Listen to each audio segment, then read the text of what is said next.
মুসলমানের ঘরে জন্ম নেয়া কিছু মুসলিম নামধারী নাস্তিক এবং মুরতাদ আপনার আমার কণ্ঠ থেকে আল্লাহু আকবার আওয়াজ ছিনিয়ে নিতে চায়। ঠিক না ঠিক বলেন? বিদেশি রাষ্ট্রদূতের অফিস থেকে টাকা নিয়ে চাকরি নাই, ব্যবসা নাই, বাণিজ্য নাই, প্রতিদিন রাত 10টার সময় টক শোতে বসে, একটারও মাথায় চুল নেই। দেখছেন না? এদের টাকগুলো দেখলে ফেরাউনের হোম মিনিস্টার হামানের কথা মনে পড়ে যায়। মাথাগুলো চাঁদনি ফর্সা হয়ে গেছে, দেখলে মনে হয় ব্লেড আর আতপ চাল দিলে আক্টিং করবে মাথার উপরে। বুদ্ধির চোটে একটারও মাথার উপরে মানে সাদে মাল নাই, কিন্তু বাম্পার লোড। মাথায় চুল নাই তো কি হয়েছে, মুসের বাহার আছে সাংঘাতিক। কোনো চাকরি নাই, ব্যবসা নাই, বাণিজ্য নাই, বিদেশি এজেন্টের অফিস থেকে টাকা নেয় আর রাত 10টার সময় লবিং করে টকশোগুলোতে সময় নিয়ে ইসলামের বিরুদ্ধে নিষেধাজ্ঞা করে। আল্লাহু আকবার আওয়াজ বন্ধ করতে চায়, মাহফিল বন্ধ করতে চায়, মসজিদের জুমার খুতবাকে নিয়ন্ত্রণ করতে চায়, আলেমদের আলোচনাকে বন্ধ করতে চায়। এটা শাহজালালের জমিন, গৌর গোবিন্দের জমিন নয়, এটা লক্ষ লক্ষ আলেমের জমিন, হাজার হাজার মাদ্রাসার জমিন, মুফাসসিরে কোরআনদের চাষ করা ভূখণ্ড। এই ভূখণ্ডে আল্লাহর কোরআনের মাহফিলের উপরে নিষেধাজ্ঞা করে আল্লাহর কোরআনের পথকে যারা গতিরোধ করবে, আগামী দিনে 56,000 বর্গ মাইলের প্রতিটি ইঞ্চি মাটি তাদের জন্য অনিরাপদ হয়ে যাবে।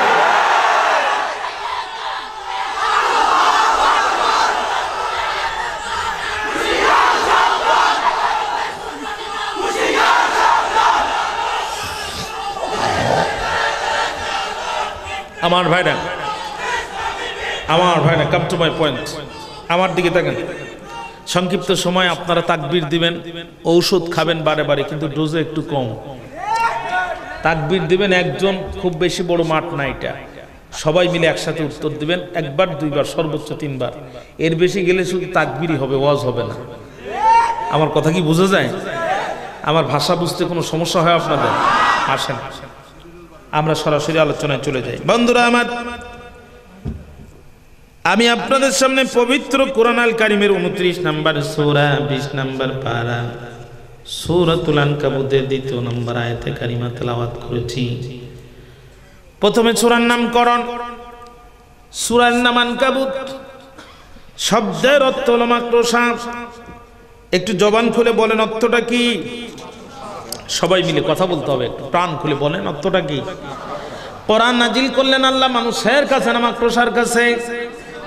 মানুষের মর্যাদা বেশি না মাকড়সার মর্যাদা বেশি? কোরআন নাজিল করলেন আল্লাহ মানুষের কাছে। ওয়ালাকাদ কাররামনা বানি আদম, আল্লাহ বলেন আমি মানুষের ইজ্জত সম্মান রেসপেক্ট অনারকে বেশি করে দিয়েছি। সেই আল্লাহ মাকড়সার নামে সূরা নাজিল করার কারণটা কি? রব্বুল আলামিন ১৫০০ বছর পূর্বে সূরা আনকাবুতের ৪১ নম্বর আয়াতে এই প্রশ্নের সমাধান দিয়েছেন। আল্লাহ বলছেন, মাসালুল্লাযীনা ইত্তাখাযু মিন দুনিল্লাহি আউলিয়া কামাসালিল আনকাবুত। আল্লাহু আকবার।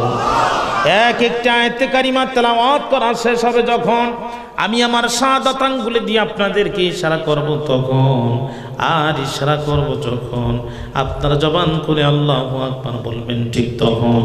এই কর্মসূচি চলবে ততক্ষণ, দোয়া না হবে যতক্ষণ। রাজি আছেন যারা যারা একটু দুহাত তুলে আল্লাহকে দেখায় দেন, চিল্লায় বলেন আল্লাহু আকবার, আর জোরে বলেন আল্লাহু আকবার, সিংহের মতো গর্জন করে বলেন আল্লাহু আকবার। আল্লাহ রাসূল বলেন, আল্লাহর কোন গোলাম যদি একটিবার আল্লাহু আকবার আওয়াজ দেয়, বাইনাস সামাওয়াতি ওয়াল আরদ, আসমান এবং জমিনের মধ্যবর্তী ফাঁকা জায়গাগুলো আল্লাহ তার আমলনামায় সব দিয়ে ভরপুর করে দেয়। একবিংশ শতাব্দীর বিজ্ঞানের নিত্য নতুন জয়যাত্রার যুগে এ পর্যন্ত এসে বিজ্ঞানের যতগুলো শাখা এবং প্রশাখা আছে, সমগ্র শাখা আর প্রশাখার মধ্যে সর্বোচ্চ শাখার নাম মহাকাশ বিজ্ঞান। আমেরিকার নাসার বৈজ্ঞানিকরা দীর্ঘদিন প্রচেষ্টা করে শুধুমাত্র তারা চন্দ্রে পর্যন্ত পৌঁছায়ছে। কসম আল্লাহ, পৃথিবীর কোনো বৈজ্ঞানিক চাঁদের পাশে আর যেতে পারে নাই। বিজ্ঞানীরা যাবৎকাল চেষ্টা করে শুধুমাত্র চন্দ্র পর্যন্ত পৌঁছালো। আর আল্লাহর কোন গোলাম যদি এই পশ্চিম বলতলি এলাকাবাসীর উদ্যোগে আয়োজিত মাহফিলের মাটিতে বসে একটিবার আল্লাহু আকবারের আওয়াজ দেয়, চন্দ্র সূর্য ছাড়িয়ে সপ্ত আকাশ মাড়িয়ে সরাসরি সে আওয়াজটা আমার আল্লাহর আরশ মহল্লায় পৌঁছায় যায়। আর জোরে বলেন আল্লাহু আকবার। রব্বুল আলামিন বলছেন, মাসালুল্লাযীনা ইত্তাখাযু মিন দুনিল্লাহি আউলিয়া কামাসালিল আনকাবুত। আল্লাহু আকবার। আল্লাহ বলছেন, আল্লাহকে ছাড়া অন্য কাউকে অভিভাবক হিসাবে গ্রহণ করে যারা, মাকড়সার মতোই তারা। বলেন তো আমাদের অভিভাবক কে? আল্লাহু ওয়ালিউল্লাযীনা আমানু ইউখরিজুহুম মিনাজ যুলুমাতি ইলান নূর। আর জোরে বলতে হবে আল্লাহু আকবার।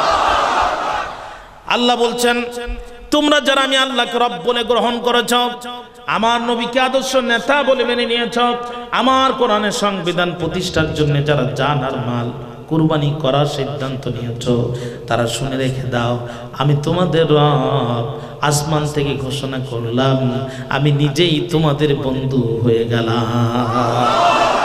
প্রকৃত বন্ধুকে বিপদের দিন উপকার করে যে, কথা বলে না, প্রকৃত বন্ধুকে বিপদের দিন উপকার করে যে, কারণ সুসময় বন্ধু বটে অনেকেই হয়, অসময় হায় হায় কেউ কারোর নয়। আল্লাহ বলেন, আমাকে রব বলে মানার কারণে আমার জমিনে তোমরা নির্যাতিত হবে, নিপীড়িত হবে, আর আমি তোমাদের রব সহ্য করব সব। এইটা হতে পারে না। ইখরিজুহুম মিনাজ যুলুমাতি ইলান নূর, তোমাদেরকে অন্ধকারে রাষ্ট্রজালে বন্দী করা হবে যখন, আমি আল্লাহ নিজেই আলোর পথটা দেখায় দেবো ঠিক তখন। আর জোরে বলেন আল্লাহু আকবার। আমার ভাষা বুঝতে কোনো কষ্ট হয় আপনার? আমার বাবাও কোনোদিন এই এলাকায় আসেনি। তো এভরি 5 কিলোমিটার বাংলাদেশের প্রতি 5 মাইল অন্তর ল্যাঙ্গুয়েজের চেঞ্জ হয়, ভাষার পরিবর্তন হয়। আমরা পানিরই পানি বলি, আপনারা কি বলেন? নোয়াখালীতে কি কয়? তো আপনাদের এই এলাকার লোক নোয়াখালীতে যে এক মুদি দোকানদারকে বলছে, তোর দোকানে হেহে কত করে কেজি? আমার 2 কেজি হেহে দে। লোকটা বলছে, ভাই দোয়াও চাই মা পোসাই, 14 গোষ্ঠী দোকানদারি করে, হেহে বিক্রি করা তো দূরের কথা, ওর নামও কোনোদিন শুনে নেই। লোকটি বলছে, রে দোকানদার, আমরা চিটাগাঙ্গের লোক বলে আমাদেরকে বোকা ভাবো, তোমরা নোয়াখালীর লোক বলে নিজেদেরকে চালাক ভাবো, আমি দেখতেছি তোমার দোকানে হেয়ে আছে, জলদি করে বলো কত করে কেজি, আর 2 কেজি দাও। লোকটি বলছে, তোর পাও ধরি ভাই, আমার 14 গোষ্ঠী দোকানদারি করে, হেহে বিক্রি তো দূরের কথা, নামও কোনোদিন শোনে নাই। লোকটি বলছে, রে দোকানদার, আমরা পানিরে পানি বলি, সেই পানিতে কে তোমরা নোয়াখালীতে কি বলো? কয় হানি। কয় আমাদের চট্টগ্রামের পানি যদি নোয়াখালীতে হানি হয়, তাহলে চট্টগ্রামের পেঁপে তো নোয়াখালীতে হেহে হওয়ার কথা।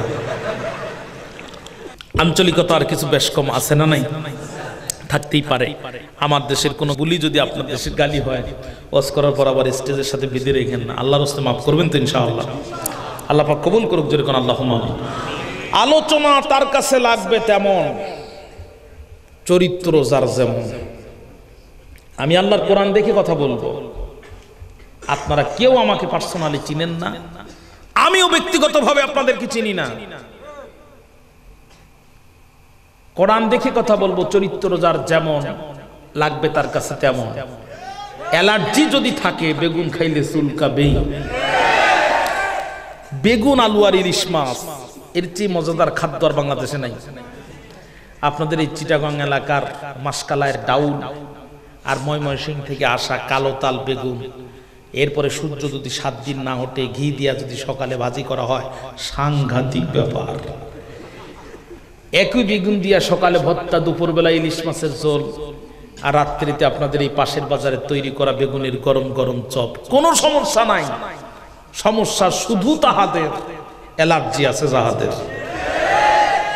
অ্যালার্জি আলা রোগী বেগুন ভাজি খাইলেও চুলকায়, বেগুন ভর্তা খাইলেও চুলকায়, বেগুন ঝোল খাইলেও চুলকায়। চুলকাইতে চুলকাইতে অবস্থা এক সময় এমন হয় যে বেগুন দেখলেই চুলকায়। কথা বলে না? আমাদের মুসলমানদের ভিতরে কিছু ইমানে অ্যালার্জি আলা মুসলমান আছে, এরা মুসলিম দাবি করে কিন্তু বোরকা সহ্য করতে পারে না, মুসলিম দাবি করে কোরআনের মাহফিল সহ্য করতে পারে না। বেগুন দেখলে যেমন অ্যালার্জি ওয়ালা রোগীর চুলকানি ওঠে, হুজুর দেখলেও এদের চুলকানি উঠে যায়। Milk is the name of an ideal food in the sense of medical science. চিকিৎসা বিজ্ঞানীদের পরিভাষায় দুধকে আদর্শ খাবার বলে। চিকিৎসা বিজ্ঞানীগণ বলছেন দুধ হচ্ছে আদর্শ খাবার, আইডিয়াল ফুড। তার কারণ হলো সমস্ত প্রকার ভিটামিনের উৎস দুধের ভিতরে পাওয়া যায়। কিন্তু ডাক্তাররা যখন প্রেসক্রিপশন লেখে তখন সুন্দর করে লিখে দেয় আমাশায় আক্রান্ত রোগী যারা, দয়া করে দুধ খাবেন না তারা। তার কারণ হলো আমাশা আক্রান্ত রোগী যদি দুধ খায় ওর আমাশা আরো বেড়ে যায়। ঠিক না ঠিক বলেন? আমাশা আক্রান্ত রোগী যেমন দুধের ভিটামিন সহ্য করতে পারে না, এই সমাজের মুনাফিক আর কাফিররা কোরআনের ভিটামিন সহ্য করতে পারে না। আমার ভাইরা, I will not tell any political speech because it is not a stage of any political party. I am not political leader in this area. I have come here from Satkira for giving a speech from Quran and Sunnah. একটিও রাজনীতির কথা বলবো না। আপনারা এই রাজনীতির কথা শোনার জন্য গভীর রাত্রির এখানে আসেন নাই। কোরআনের কথা সভাপতির মতো করে হবে না, কোরআনের কথা কমিটির মতো করে হবে না, কোরআনের কথা বক্তার ইচ্ছা মতো করে হবে না, কোরআনের কথা এক চুল গোপন করা যাবে না, কোরআনের কথা এক চুল বাড়ানো যাবে না, অতএব কোরআনের কথা হতে হবে কোরআনের মতো করে। আমার কথা বোঝা যাচ্ছে? বসেন। আল্লাহ পাক আজকের মাহফিলটিকে কবুল করুক। জোরে কোন আল্লাহুম্মা, আরো জোরে করলেন আল্লাহুম্মা আমিন। ভাইরা আমার, আল্লাহ বলেন আল্লাহকে ছাড়া অন্য কাউকে অভিভাবক হিসাবে গ্রহণ করে যারা, কামাসালিল আনকাবুত, মাকড়সার মতোই তারা। কেন আল্লাহ মাকড়সার সাথে তুলনা করলেন? একটি মাকড়সা সেকেন্ডের পর সেকেন্ড, ঘন্টার পর ঘন্টা, মিনিটের পর মিনিট অক্লান্ত পরিশ্রম করে বসবাস করার জন্য একটি জাল নির্মাণ করে। একজন মানুষ সেই জালটি তছনছ করে মাত্র 0.1 মাইক্রোসেকেন্ডে। আঙ্গুল দিয়ে মারল টান, মাকড়সার জাল খান খান। আল্লাহ প্রমাণ করে দিলেন আমার গোলামেরা রে, আমার জমিনে বাস করে আমার দেয়া হার্ট, আমার দেয়া কিডনি, আমার দেয়া নিয়ামত গ্রহণ করে আমার জমিনের পরে চলে আমার ইসলামকে যারা উৎখাত করার চেষ্টা করবে, আমি আল্লাহ মাকড়সার জালের মতো সেকেন্ডেরও কম সময় এক ধাক্কা দিয়ে 14 গোষ্ঠীর অস্তিত্ব মাটির ধুলার সাথে মিশায় দেব। We can conclude here a story from the life of our Prophet Muhammad sallallahu alaihi wasallam for understanding this ayat. এই আয়াতটা বোঝার জন্য আমরা বিশ্বনবীর জীবনী থেকে ছোট্ট একটি ঘটনা এখানে যোগ করতে পারি। আমার কথা বুঝতে কোনো সমস্যা হচ্ছে আপনাদের?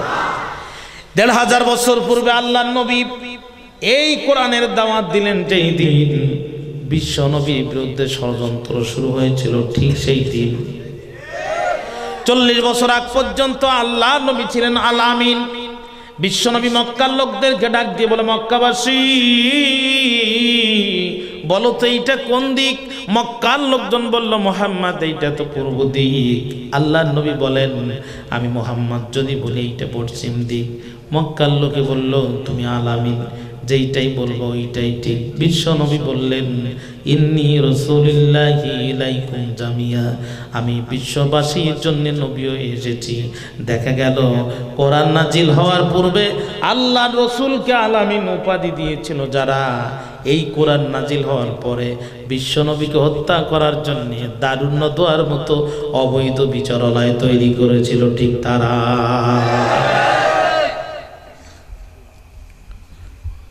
খুব গভীর মনোযোগ। যেই রসুলের দাঁত, যার চোখ, যার কান, যার নাসিকা, যার জিহ্বা, যার বডি ল্যাঙ্গুয়েজ, সমস্ত কিছু আল্লাহ পাক স্পেশালি তৈরি করলেন কোরআন বলার জন্যই। সেই নবী কোরআনের দাওয়াত দিয়েছেন, মার খেয়েছেন, কারাগারে থেকেছেন, কারাগারে গিয়েছেন, জেলখানায় গিয়েছেন, তায়েফের প্রান্তরে বেহুশ হয়ে গিয়েছেন। আমি মাহবুব যদি আজকে ওই কোরআনের হক আদায় করে দাওয়াত দিই, কালকেও চন্দনাই থানায় আমার বিরুদ্ধে 2টা মামলা হবে, এটা স্বাভাবিক ব্যাপার। আমি কিছু প্রশ্ন করব, আপনারা জবাব দিবেন। বিশ্বনবীর চেহারা কণ্ঠের মতো কোন বক্তা পৃথিবীতে কি আর আসবে? আহা, হজের মৌসুমে মক্কাতুল মুকাররমার পাশে আল্লাহর নবী কোরআন আল কারীমের তেলাওয়াত করতেছেন। মক্কার কাফেররা আগন্তুক হাজীদেরকে লক্ষ্য করে বলতেছে, খবরদার, মুহাম্মদ একটা মাজনুন, পাগল, ওর কাছে যাবে না, ওর কাছে যায় যে পাগল হয়ে যায় সে, খবরদার তার কাছে যাওয়া যাবে না। লোকজন বলল, দেখি না কেমন পাগল, যে দেখে এত সুন্দর চেহারার মানুষ পৃথিবীতে আর হতেই পারে না। পাগল যদি হবে পরনে থাকবে চট, চুলগুলো থাকবে এলোমেলো কিংবা মাথায় চট, কিন্তু এখন আশ্চর্য ধরনের পাগল, পরনের মধ্যে চট নাই, মাথার মধ্যে চট নাই। মুহাম্মদ বিলিসানিন আরাবিয়্যিম মুবিন, আল্লাহর নবীর প্রাঞ্জল ভাষা কোরআন আল কারীমের তেলাওয়াত শুনে আগন্তুক হাজীরা কালেমা পড়ে মুসলমান হয়ে গেল। যে রাসূলুল্লাহর কণ্ঠের কালামে হাকিমের তেলাওয়াত শুনে, যার চেহারা দেখে কাফেররা কালেমা পড়ে মুসলমান হয়, সেই নবী দাওয়াত দিয়েছেন, কারাগারে গিয়েছে, মার খেয়েছে। আজকেও যদি আমি কোরআনের হক আদায় করে দাওয়াত দিই, আমার বিরুদ্ধেও নির্মম নির্যাতন নেমে আসবে, এটা স্বাভাবিক ব্যাপার। ভাইরা আমার, আপনারা বলেন তো দেখি, কোরআন নাজিলের পূর্বে বা কোরআন নাজিলের পরে যে কোনো সময় আল্লাহর নবী কি মক্কার রাষ্ট্রের বিরুদ্ধে কোনো ষড়যন্ত্র করেছিলেন? এত আস্তে কেন, ঘুমাই গেছেন আপনারা? আরো জোরে বলেন, চিৎকার করে বলেন। তাহলে বোঝা গেল বিশ্ব নবী রাষ্ট্রের বিরুদ্ধে কোনো অপরাধ করেন নাই। এক কথায় সে রাষ্ট্রদ্রোহী ছিল না, রাষ্ট্রের বিরুদ্ধে কোনো কাজ করেন নাই। এবার বলেন তো দেখি, আল্লাহর নবী কি কারোর বাড়িতে আগুন জ্বালায় দিয়েছিলেন? তাহলে বোঝা গেল আল্লাহর নবী মানবতা বিরোধীও ছিল না, নবী রাষ্ট্রদ্রোহিতার কোনো কাজ করেন নাই, মানবতার বিরুদ্ধে কোনো কাজ করেন নাই। তাহলে কোন অপরাধে শিয়াবে আবু তালিবের ভিতরে আল্লাহর রাসূলকে 3.5 বছর বন্দী করে রাখা হলো? কোন অপরাধে তায়েফের প্রান্তরে বিশ্ব নবীকে পিটায় পিটায় বেহুশ করে ফেলা হলো? কোন অপরাধে উহুদের ময়দানে আল্লাহর নবীকে উল্টা করে ফেলে দিল, হেলমেট ভেঙে নবীজির মাথার মধ্যে চলে গেল? কোনো অপরাধ ছিল না। বিশ্ব নবীর অপরাধ একটাই, আলা লাহুল খালকু ওয়াল আমর। আল্লাহর রাসূল বলেছিলেন, আল্লাহর দেয়া সেই কথা, জমিন যা আইন চলবে তা। আজকে আমার মতো নিরীহ আলেমরা গোটা দেশে নির্যাতনের শিকার হয়। আল্লাহর কসম করে বলি, নিজেদের কোনো অপরাধের জন্য নয়, আল্লাহর জমিনে আল্লাহর আইন চাওয়ার কারণে নির্যাতনের শিকার হয়। বন্ধুরা আমার, এবার জোরে চিৎকার করে বলেন, জমিন কার? আমার মনে হয় আপনারা বিরক্ত হয়ে যাচ্ছেন। জোরে চিৎকার করে বলেন তো দেখি, জমিন কার? লিল্লাহি মা ফিস সামাওয়াতি ওয়া মা ফিল আরদ। আল্লাহ বলেন, জমিন আমার, আকাশও আমার। বলেন তো দেখি, বৃষ্টির প্রয়োজন হয় যখন, কে বৃষ্টির পানি নাজিল করেন তখন? وأنزل من السماء ماء فأخرج به من الثمرات। আল্লাহ বলেন, বৃষ্টির প্রয়োজন হয় যখন আমি আকাশ থেকে বৃষ্টির পানি বারিধারা বর্ষণ করি তখন, আর বৃষ্টির পানি বর্ষণ করি যখন জমিন থেকে ফসল উৎপন্ন হয় তখন। আকাশ যদি আল্লাহর হয়, বিস্তীর্ণ জমিন যদি আল্লাহর হয়, বৃষ্টির পানি যদি আল্লাহ দেয়, বলেন তো দেখি আইন চলবে কার? আরো জোরে বলেন, আইন চলবে কার? 2018 সালে বৃষ্টির মৌসুমে আমার আল্লাহ যদি বৃষ্টির পানি বন্ধ করে দেয়, বর্তমানে আমেরিকার পাগলা প্রেসিডেন্ট ডোনাল্ড ট্রাম্প, হ্যাঁ ঠিক পাগলা, পুরা পাগলা, আমেরিকার পাগলা প্রেসিডেন্ট ডোনাল্ড ট্রাম্প, ইংল্যান্ডের প্রধানমন্ত্রী থেরেসা মে, জার্মানের চ্যান্সেলর অ্যাঞ্জেলা মার্কেল, রাশিয়ার প্রধানমন্ত্রী ভ্লাদিমির পুতিন, আমাদের পার্শ্ববর্তী দাদা নরেন্দ্র মোদী, গোটা পৃথিবীর সব বাটপারগুলো যদি এক হয়ে যায়, উত্তর কোরিয়ার, দক্ষিণ কোরিয়ার, পৃথিবীর শ্রেষ্ঠ স্টেন গান LMG AK-47 কামান আর বিমানগুলো নিয়ে আটলান্টিক আর প্রশান্ত মহাসাগরের উপকূলে তাবু গাড়ে সেকেন্ডে 10 লক্ষ করে গুলি আকাশের মধ্যে ছড়ে আর বলে, বৃষ্টি দিস না কেন, আকাশ ফোঁটা করে ফেলবো, বৃষ্টি দিস না কেন, বৃষ্টি দিস না কেন। বলেন তো দেখি, একটি ফোঁটা বৃষ্টির পানি কি তারা জমিনে আনতে পারবে? আরো জোরে বলেন, পারবে? ও মুসলমান, গোটা পৃথিবীর সব বাটপার মিলে, সব লিডার মিলে একটি ফোঁটা বৃষ্টির পানি যদি জমিনে না আনতে পারে, কসম আল্লাহর, তাদের তৈরি করা আইন দিয়া সমাজ রাষ্ট্রে কোনোদিন শান্তি প্রতিষ্ঠিত হতে পারে না। ইনিল হুকমু ইল্লা লিল্লাহ, আইন চলবে শুধু আল্লাহ।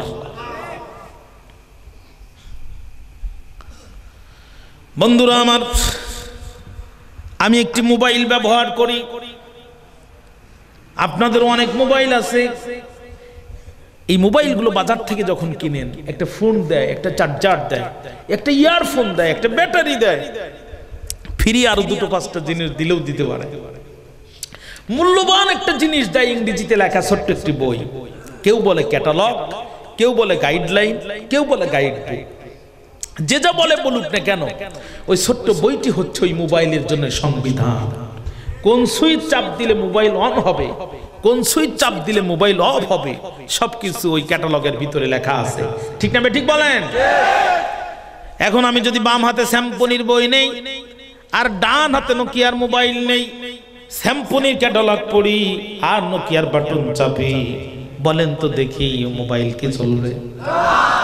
ও দুনিয়ার মুসলমান, স্যামসংয়ের ক্যাটালগ দিয়ে যদি নোকিয়া না চলে, নোকিয়ার ক্যাটালগ দিয়ে যদি স্যামসং না চলে, স্যামসংয়ের সংবিধানে যদি নোকিয়া মোবাইল না চলে, নোকিয়া মোবাইলের সংবিধানে যদি স্যামসং না চলে, আল্লাহ তৈরি করা মানুষ কোনদিন দিল্লি আর আমেরিকার তৈরি করা আইন দিয়ে চলতে পারে না, চলতে পারে না, চলতে পারে না।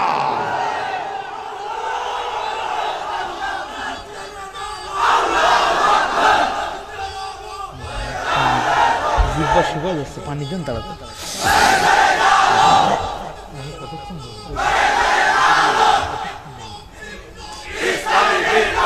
কতক্ষণ বলবো ভাই?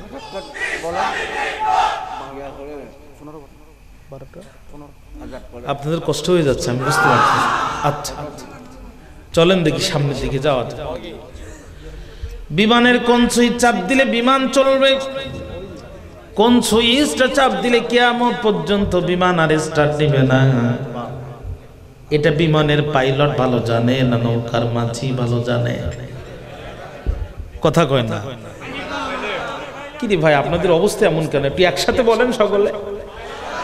বিমানের কোন সুইচ চাপ দিলে বিমান চলবে, কোন সুইচ চাপ দিলে কিয়ামত পর্যন্ত আর বিমান স্টার্ট নেবে না, এটা বিমানের পাইলট ভালো জানে না নৌকার মাঝি ভালো জানে? নৌকার মাঝিরে যদি বিমানের পাইলটের আসনে বসায় দেন, বলেন তো দেখি বিমান কি চলবে? আরো জোরে বলেন, চলবে?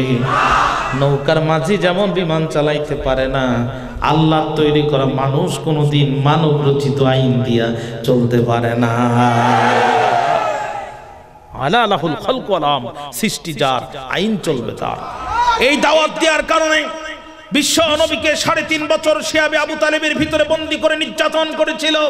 এই দাওয়াত দেওয়ার কারণে আল্লাহর নবীর জন্য মক্কার মাতৃভূমির প্রতিটি ইঞ্চি মাটি অনিরাপদ হয়ে গিয়েছিল। রাতের আধারে মক্কা ছেড়ে মদিনায় হিজরত করার প্রয়োজন হয়েছিল। এই দাওয়াত দেওয়ার কারণে বিশ্ব নবীর সাহাবাদের উপরে নির্যাতনের চরম স্টিম রুলার নেমে এসেছিল। আজকে বাংলার জমির আলেমদের উপরে যে নির্যাতনের স্টিম রুলার নেমে এসেছে, শুধুমাত্র এই দাওয়াত দেওয়ার কারণেই নেমে এসেছে।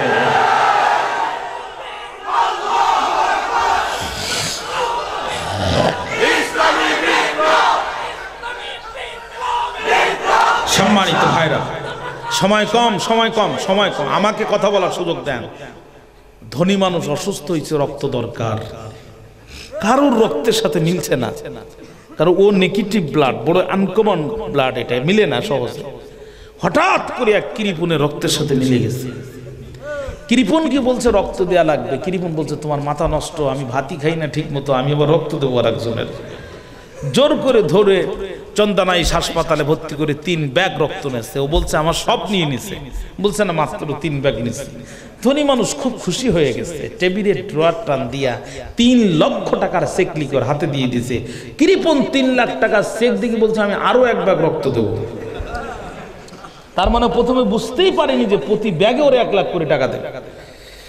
ধনী মানুষ বলছে এখন লাগবে না, লাগবে যখন তোমাকে টেলিফোন করা হবে তখন। 1 মাস পরে টেলিফোন করতেছে, ভাই রক্ত দরকার, বলছে আমি এই মুহূর্তে আসতেছি। ও মনে করছে আজও মনে হয় 1 ব্যাগ দিবে। রক্ত নেওয়ার পরে ধনী মানুষ পকেট থেকে 5টা 2 টাকার নোট, তার 3টি ছেঁড়া, মানে 10 টাকা 6 টাকা অসল, এটা ওর হাতে দিছে। ওর তো মেজাজ খারাপ, ও 6 টাকা ছুড়ে ফেলছে। মিয়া ফাজলামি করেন, 1 মাস পূর্বে দিলেন 1 লক্ষ টাকা আর এখন মাত্র 10 টাকা। ধনী মানুষ বলছে মন খারাপ করিস না, 1 মাস পূর্বে আমি ছিলাম ধনী, আমার মনও ছিল ধনী, আমি তো এমনিতেই ভালো, আমার রক্তও ভালো, তুই কৃপণ খারাপ, তোর রক্তও খারাপ, তোর রক্ত যেই দিন আমার রক্তের মধ্যে ঢুকেছে আমি নিজেই কৃপণ হয়ে গেছি। কথা মনে বোঝেন নাই? ফেরাউন নির্যাতন করেছিল মূসা আলাইহিস সালামকে, নমরুদ নির্যাতন করেছিল ইব্রাহিম আলাইহিস সালামকে, আবু জেহেল নির্যাতন করেছিল আপনার আমার হৃদয়ের স্পন্দন কলিজার টুকরা নবী মুহাম্মদ রাসূলুল্লাহ সাল্লাল্লাহু আলাইহি সাল্লামকে। যুগে যুগে ফেরাউন, নমরুদ, আবু জেহেল, হামান, সাদ্দাদার কারণে রক্ত যাদের রক্তের মধ্যে প্রবেশ করেছে তারা আজকে গোটা পৃথিবীতে আলেমদের গায়ে হাত দিয়েছে। আল্লাহ রাসূলের বিরুদ্ধে কোরআনের দাওয়াত দেওয়ার কারণে কাফেররা ট্রাইব্যুনাল করে রায় দিবে, আমার আল্লাহকে চুপ করে সহ্য করবে? আল্লাহ ডাক দিয়ে বলে জিব্রাইল, ও জিব্রাইল আর করো না দেরি, চলে যাও তাড়াতাড়ি, আমার নবীর বিরুদ্ধে রায় প্রকাশ করতে চায়। আমি আল্লাহ তোর মাধ্যমে স্কাইপ সংলাপ করে রায়টা আগের থেকেই ফাঁস করে দিতে চাই। আধুনিক যুগ, পৃথিবীর প্রান্তের মানুষ অপ্রান্তের মানুষের সাথে কথা বলে ইন্টারনেটের মাধ্যমে, ফেসবুকের মাধ্যমে, টুইটারের মাধ্যমে। ১৫০০ বছর পূর্বে আল্লাহ তার নবীর সাথে কথা বলতেন জিব্রাইলের মাধ্যমে। আল্লাহু আকবার বলেন। জিবরিল আমিন এসে গেলেন, আল্লাহ রাব্বুল আলামিন আয়াতে কারিমা নাযিল করে দিলেন, ওয়াইদিয়াম কুরু বিকাল লাযিনা কাফারু লিয়াসবিতুকা আও ইয়াকতুলুকা আও ইউখরিজুকা ওয়া ইয়ামকুরুনা ওয়া ইয়ামকুরুল্লাহ ওয়াল্লাহু খায়রুল মাকিরিন। মাইকটা একটু সাউন্ড টোন বাড়াই দেন না ভাইরা আমার। আল্লাহ কয় নবী দি has been established a illegal tribunal for declaring a judgment against you। অবৈধ একটি বিচার ব্যবস্থার আঞ্জাম তারা দিয়েছে, তোমার বিরুদ্ধে তারা রায় দিতে চায়। 1 নাম্বার লিসবিদুগা, সর্বপ্রথম তোমাকে তারা গ্রেফতার করতে চায়। 2 নাম্বার আওয়াক্তুলুকা, তোমাকে তারা হত্যা করতে চায়। 3 নাম্বার আওয়াখরিজুকা, চিরদিনের জন্য নাগরিকত্ব ক্যান্সেল করে মক্কার মাটি থেকে তোমাকে উৎখাত করে দিতে চায়। আল্লাহর নবী ডাক দিয়ে কয়, আল্লাহ এখন আমার কি হবে? আল্লাহ ডাক দিয়ে বলে, হাবিব, ও হাবিব, মন খারাপ করো না, আমার নাম আল্লাহ, আমার সাথে দেয় যারা পাল্লা আমি রাখি না তাদের গাড়ির কল্লা। একবার জোরে বলেন না সুবহানাল্লাহ। ইতিহাস তালাশ করে দেখেন, অতীতে আল্লাহর বিরুদ্ধে পাল্লা দিয়েছে যারা, কল্লা হারিয়েছে তারা। ফেরাউন পাল্লা দিয়েছিল, কল্লা নাই। মৃত্যু ৩০,০০০ বছর পরে আজও মিশরের নীল দরিয়ার তাহারির স্কয়ারের একটু কাছাকাছি নীল নদের পাশে লাল ঘরের 2 তলায় বিশ্রাম করেছে। আমি গুনাহগার তারে সশরীরে জিয়ারত করেছি।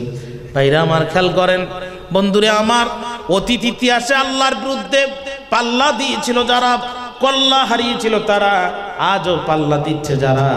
ভবিষ্যতে দেহ থাকবে কিন্তু কল্লা খুঁজে পাবে না তারা। মাইকের এত সুন্দর জোর থাকতে কমাই দিয়েছিলেন কেন? আশ্চর্য ব্যাপার, একটা মাহফিল নির্ভর করে একটা মাইকের উপর। বন্ধুরা আমার, কষ্ট হচ্ছে মনে হয় আপনাদের।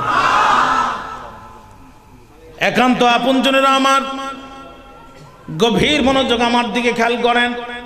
টুপি পরা সুন্নাত, দাড়ি রাখা সুন্নাত, পাগড়ি পরা সুন্নাত, খাওয়ার শেষে মিষ্টি, মাঝখানে কদু, সব খাওয়া সুন্নাত। ভুলে যাবেন না ইসলামের জন্য প্রয়োজনে কারাগারে 2-3 বছর কারাগারে থাকাও সুন্নাত। দাঁতের উপরে 5 ওয়াক্ত নামাজের আগে মেসাজ করা সুন্নাত। ইসলামের প্রয়োজনে ওই দাঁতটা শহীদ করাও সুন্নাত। মনোযোগ আছে আমার দিকে আপনাদের? আপনি সহজ সুন্নাতটা মানবেন আর কঠিন সুন্নাতটা মানবেন না, তা হবে না। বন্ধুরা আমার, আগামী মাসে আপনাদের এলাকায় নির্বাচন হবে। 2টা দল ভোটে দাঁড়াবে। একটার নাম হচ্ছে হুক্কা পার্টি আর একটার নাম হচ্ছে কুলা পার্টি। সারাদিন মিছিল করলেন, তোমার ভাই আমার ভাই, হুক্কা ভাই হুক্কা ভাই। সিল মারবেন ভাই কোনখানে? হুক্কা মার্কার মাঝখানে। মিছিল মিটিং করে সন্ধ্যাবেলা কোলা পার্টির অফিসে যেয়ে বলবেন প্রচন্ড ক্ষুধা লাগছে, আর বলো না। হুক্কা পার্টির মিছিল করতে করতে জীবন শেষ, তাড়াতাড়ি আমাকে খিচুড়ি দাও। বলেন তো খিচুড়ি দিবে নাকি ঝাঁটা দিবে? কথা বুঝে নাই। শুধু ঝাঁটা না, আমাদের এলাকায় যে ঝাঁটাটা কাটা নাই, মানে মুরব্বি হয়ে যায়, এটারে মুড়া ঝাঁটা বলে। আপনাদের এলাকায় কি বলে? হ্যাঁ, মুরগা ঝাঁটা। আরে আল্লাহু আকবার। তাহলে বোঝা গেল আপনারা ওয়াজ বুঝে ফেলছেন।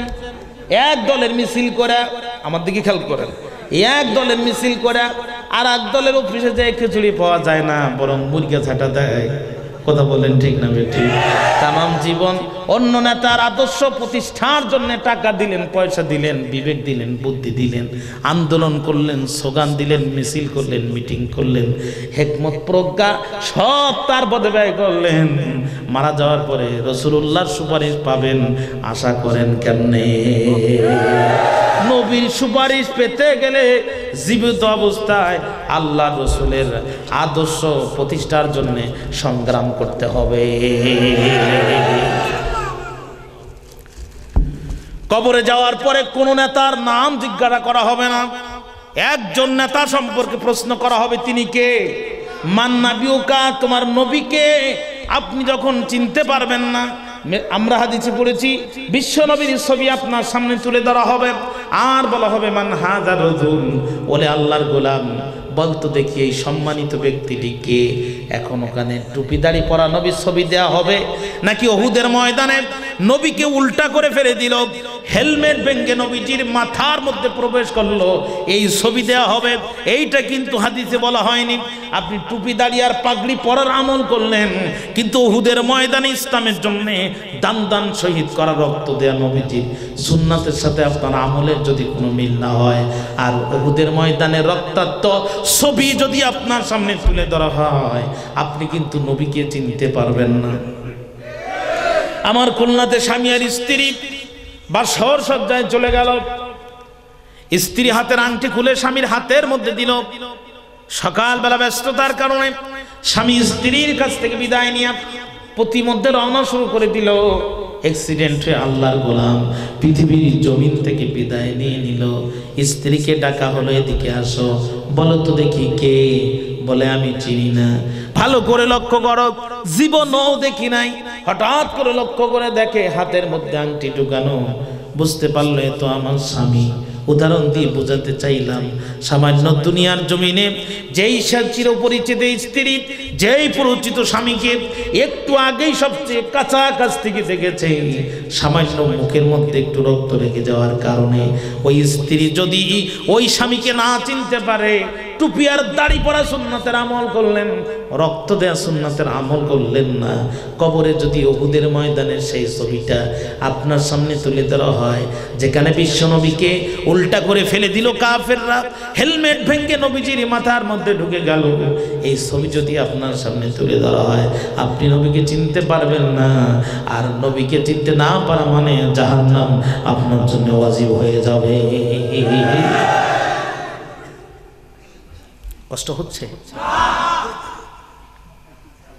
আছে না কিছু সমাজে আমাদের লোক ঈমান আকীদার বালাই নাই, তাম জীবন ইসলামের বিরোধিতা করে, জুমার নামাজ দিন 180 টাকা গজের পাঞ্জাবি গায়ে দিয়ে সবার আগে বসে, দেখলে মনে হয় জান্নাত থেকে কেবল পালাই আইছে। হ্যাঁ, ইমাম সাহেবের সামনে যে আঙ্গুলটা উঁচু করে, হুজুর খবরদার, খুব হিসাব করি কথা বলবেন। নামাজ শেষ ওর বলার পরে পা দিয়ে বলবেন, চাচা কন্ত আপনার কয়টা সূরা মুখস্থ আছে? শুধু কুলুস সূরা, বুঝেন নাই? সূরা ইখলাসকে আমাদের আঞ্চলিক ভাষায় কুলুস সূরা বলে। এই এক সূরা দিয়ে তুমি ইমাম সাহেবের উপরে আঙ্গুল উঁচু করো মিয়া, তোমার তো আর 5টা সূরা মুখস্থ থাকলে এলাকার 10 মসজিদের খতিব তুমি একাই হইতে। ওর বাপ ওর দাদা 3 পুরুষের গলার পরে পা দিবেন, 3টা সূরার মালিক, 3টা সূরা মুখস্থ। এই দাপট ইমাম সাহেব ভাইরা আপনাদের সাবধান হতে হবে। সারা জীবন যারা ইসলামের বিরোধিতা করেছে, সারা জীবন যারা ইসলামের সমাজ ব্যবস্থার বিরোধিতা করেছে, এদের জানাজা ইমামতি করবেন ঠিকই, কিন্তু উজু করবেন না। কতক্ষণ না কেন? কিসের উজু মিয়া তোমার জানাজায়? তোমার জীবনের বক্তৃতা, আন্দোলন, সংগ্রাম, মিছিল, মিটিং, টাকা পয়সা খরচ কোনো কিছু ইসলামের কাজে লাগলো না। সারা জীবন তোমার ইসলামিক পথে সবকিছু উৎসর্গ করে দিয়েছো। তোমার জানাজা পড়াও যা, না পড়াও তা, যা যাবো যা, তা যাবো তা, যা তা। কথা বলেন না কেন? 50 বছর বিয়ে করেছেন, বউ আপনার কথার বাইরে একটি রাতও কাটায় নাই। কষ্ট হয় মনে হয়? বউ আপনার কথার বাইরে একটি রাতও কাটায় নাই। হঠাৎ করে গভীর রাত্রিতে এসে দেখলেন ঘরের দরজা খোলা, মনে লাগলো দোলা। তাকায় দেখেন ঘরের মধ্যে বউ নাই। এত রাত্রে বউ গেল কোথায়? মোবাইল ফোন কানে নিয়ে বলে, সকিনার মা কোথায়? কয় আসি তোমার পাশের বাসায়। বউ আমার, এত রাত্রি পাশের বাসায় করো কি? বলে তুমি কি জানো না আগামীকাল 14ই ফেব্রুয়ারি বিশ্ব ভালোবাসা দিবস। তামাম জীবন তোমার সাথে থাকলাম, একটি রাত পছন্দের যুবকের সাথে থাকতে চাই। এই বউকে সকালে তুলবেন, ঘরে তুলবেন কারা কারা? একটু দুহাত উঠান তারা তারা। কেউ উঠাবে না। ছোট পিসিরাও হাত উঠায়নি, দেখছেন খেয়াল করে? মানে ওরাও চায় না যে আমার বউ আর একজনের সাথে যে একটা রাত থাকে। অস্ত আপনারা বুঝে ফেলাইছেন, নিজের ঘরের বউ অন্যের ঘরে যদি থাকে, সকালবেলা চেয়ারম্যান ডেকে নিয়ে 1 তালাক, 2 তালাক, 3 তালাক, সব শেষে আমাদের সাতক্ষীরায় কয় 5 তালাক। তার মানে ওর পরে আর হবে না। হ্যাঁ বন্ধুরা আমার, নিজের ঘরের বউ অন্যের ঘরে যে একটি রাত থাকার কারণে বউ যদি তালাক হয়ে যায়, আল্লাহর গোলাম, আল্লাহর দেয়া হার্ট, আল্লাহর দেয়া কিডনি, আল্লাহর দেয়া মস্তিষ্ক দিয়া জীবনে কত রাত ইসলামের বিরুদ্ধে ষড়যন্ত্র করেছো, মিছিল করেছো, মিটিং করেছো, আন্দোলন করেছো, সংগ্রাম করেছো। কোরআনের পক্ষে শক্তির মানুষগুলো নির্বিচারে পাখির মতো গুলি করে হত্যা করেছো। নিজের ঘরের বউ অন্যের বাড়িতে একটি রাত থাকার কারণে বউ যদি তালাক হয়ে যায়, আল্লাহর গোলাম, আল্লাহর জমিনে আল্লাহর ইসলামের বিরুদ্ধে অন্য আন্দোলন করার কারণে বান্দার নাম থেকে আল্লাহ তোমাকে বহু আগেই তালাক দিয়ে দিয়েছে। তোমার আবার কিসের জানাজা? কিসের জানাজা? ও পড়াও যা, না পড়াও তা। সুতরাং ইমাম সাহেব ভাইরা, আপনাদের যে সমস্ত মুসল্লিরা মারে মাঝে মাঝে অ্যাঙ্গেলে, আপনারা মেরে দিবেন ডাইরেক্ট জানাজার প্যান্ডেলে। কোনো কথা না, ঠিক না? ঠিক বলেন বন্ধুরা আমার, হিসাব করে দেখেন আল্লাহর নবীর সময় এই কোরআনের দাওয়াত দেওয়ার কারণে বিশ্ব নবীর বিরুদ্ধে ট্রাইব্যুনাল তৈরি করেছিল যারা, আজ গোটা পৃথিবীতে আলেমদের বিরুদ্ধে তৈরি করেছে, ঠিক তারা। আল্লাহ ডাক দিয়ে কয়, হাবিব, ও হাবিব, মন খারাপ করেন না, আমার নাম আল্লাহ, আমার সাথে দেয় যারা পাল্লা, আমি রাখি না তাদের ঘাড়ের কল্লা। জোরে কন্যা সুবহানাল্লাহ। হাবিব মন খারাপ করেন না, অতীত ইতিহাসে আমি আল্লাহর সাথে পাল্লা দিয়েছে যারা, কল্লা হারিয়েছে তারা, আজও পাল্লা দিচ্ছে যারা, ভবিষ্যতে দেহ থাকবে কিন্তু কল্লা খুঁজে পাবে না তারা। মন খারাপ করেন না ও হাবিব, ও হাবিব। হাতের মধ্যে নিবেন 1 মুঠা বালু, হাতটা করবেন ঢালু, দিবেন একটা ফু, হাতের মধ্যে বালু নিয়া হাতটা ঢালু করে একটা ফু দেওয়ার দায়িত্ব আপনার। কাফেরদের চোখের মধ্যে বালু কণা ঢুকায় দিয়া ওদের চোখ চুলকানোর সুযোগে নিরাপদে বাহির করে মদিনার প্রেসিডেন্টের আসনে বসায় দেওয়ার দায়িত্ব আমি আল্লাহ। ওই আল্লাহ আজও আছে নাকি খাজা বাবার কাছে দায়িত্ব দিয়ে পেনশন নিছে? নাউজুবিল্লাহ বললেন না? আমরা ছোটকালে যখন মাদ্রাসায় পড়তাম তখন একটা গজল শুনতাম, আমি ভালো গাইতে পারি না, শুধু আপনাদেরকে একটু স্মরণ করাই দিব। কোথায় রইলেন পানের বাবা বিপদে, আপনারেও যায় গো মারা, কুয়াতে এত কষ্ট দিলেন আল্লাহ যাহাকে, মিশরেরই বাদশা বানালেন তাহাকে।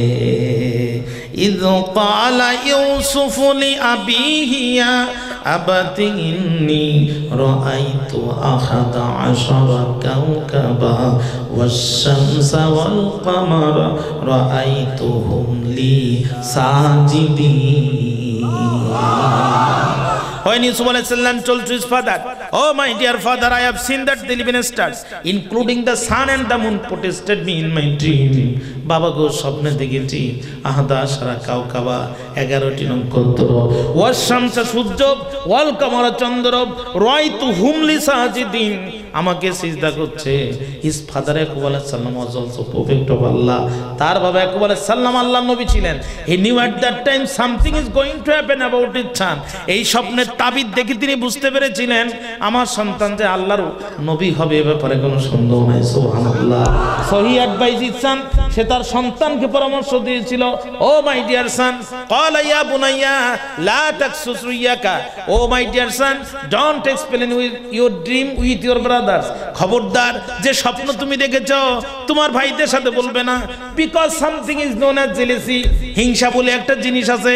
খাদিজা বদরুলের সাথে প্রেম করবে না, ভালো কথা, কিন্তু বদরুল এত বড় লিডার, হাতে ইয়া বড় একটা চাপাতি থাকতে খাদিজা অন্য সাথে প্রেম করবে, আর বদরুল না কোপায় কেমনে সহ্য করবে? বোঝেন নাই? যুবকেরা ঠিকই বুঝতে পারছে। সুতরাং এইটা কারোর সাথে বলো না। কিন্তু ভাইরা জানতে পারলো, হযরত ইউসুফ আলাইহিস সালামকে ধরে কুয়ার মধ্যে ফেলে দিল, গায়ের জুব্বাটাও পর্যন্ত খুলে নিল। যে আল্লাহ গভীর জঙ্গলের গহীন কুয়া থেকে পয়গম্বর ইউসুফ আলাইহিস সালামকে তুলে মিশরের প্রেসিডেন্ট বানাতে পারে, আমি জানতে চাই ওই আল্লাহ যে আছে না না। এত হতাশ কেন হন? এত চিন্তা কেন করেন? মুনাফিক হতাশ হয়, মুমিন কোনোদিন হতাশ হয় না। কদাফলাহাল মুমিনুন, মুমিন জানে সূর্য যদি উঠে থাকে আমার বিজয় হবে, এটা নিশ্চিত। সূর্য যদি উঠে থাকে আমার বিজয় হবে নিশ্চিত। আইবির শাসন, বঙ্গবন্ধুর ভাষণ, জিয়া কেটেছে খাল, এরশাদের নানান তাল, ফখরুদ্দিন মঈনুদ্দিন সব ঘোড়ার ডিম দেখা শেষ, সামনে টুপিওয়ালাদের বাংলাদেশ। আগামী সূর্য কোরআনের সূর্য, আগামী সূর্য ইসলামের সূর্য, আগামীর বাংলাদেশ ইসলামের বাংলাদেশ। কোন নাস্তিকার মুরতাদের ষড়যন্ত্র বাংলার জমিনে কায়েম হবে না। এদেশের লক্ষ কোটি যুবকেরা রাতের শেষ ভাগে তাহাজ্জুদ পড়ে সকালবেলা বন্ধুর কাছে কোরআনের দাওয়াত নিয়ে যায়। এদেশের বিশ্ববিদ্যালয়গুলো আল্লাহর কোরআনের দুর্জয় ঘাঁটিতে পরিণত হয়েছে। টেকনাফ থেকে তেতুলিয়া, রূপসা থেকে পাতুরিয়া, সুন্দরবন থেকে বান্দরবন পর্যন্ত আল্লাহর কোরআনের রাজ বাংলাদেশে অতীতে কায়েম হবে।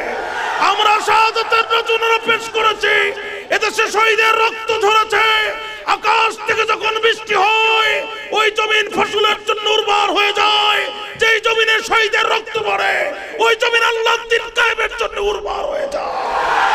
এদেশের মুসলমানের ইসলামের জন্য অকাতরে জীবন দিয়েছে, বাতিলের কাছে মাথা নত করে নাই। ৫৬,০০০ বর্গ মাইলের প্রতিটি মাটি আল্লাহর কোরআনের দুর্জয় ঘাঁটিতে পরিণত হবে।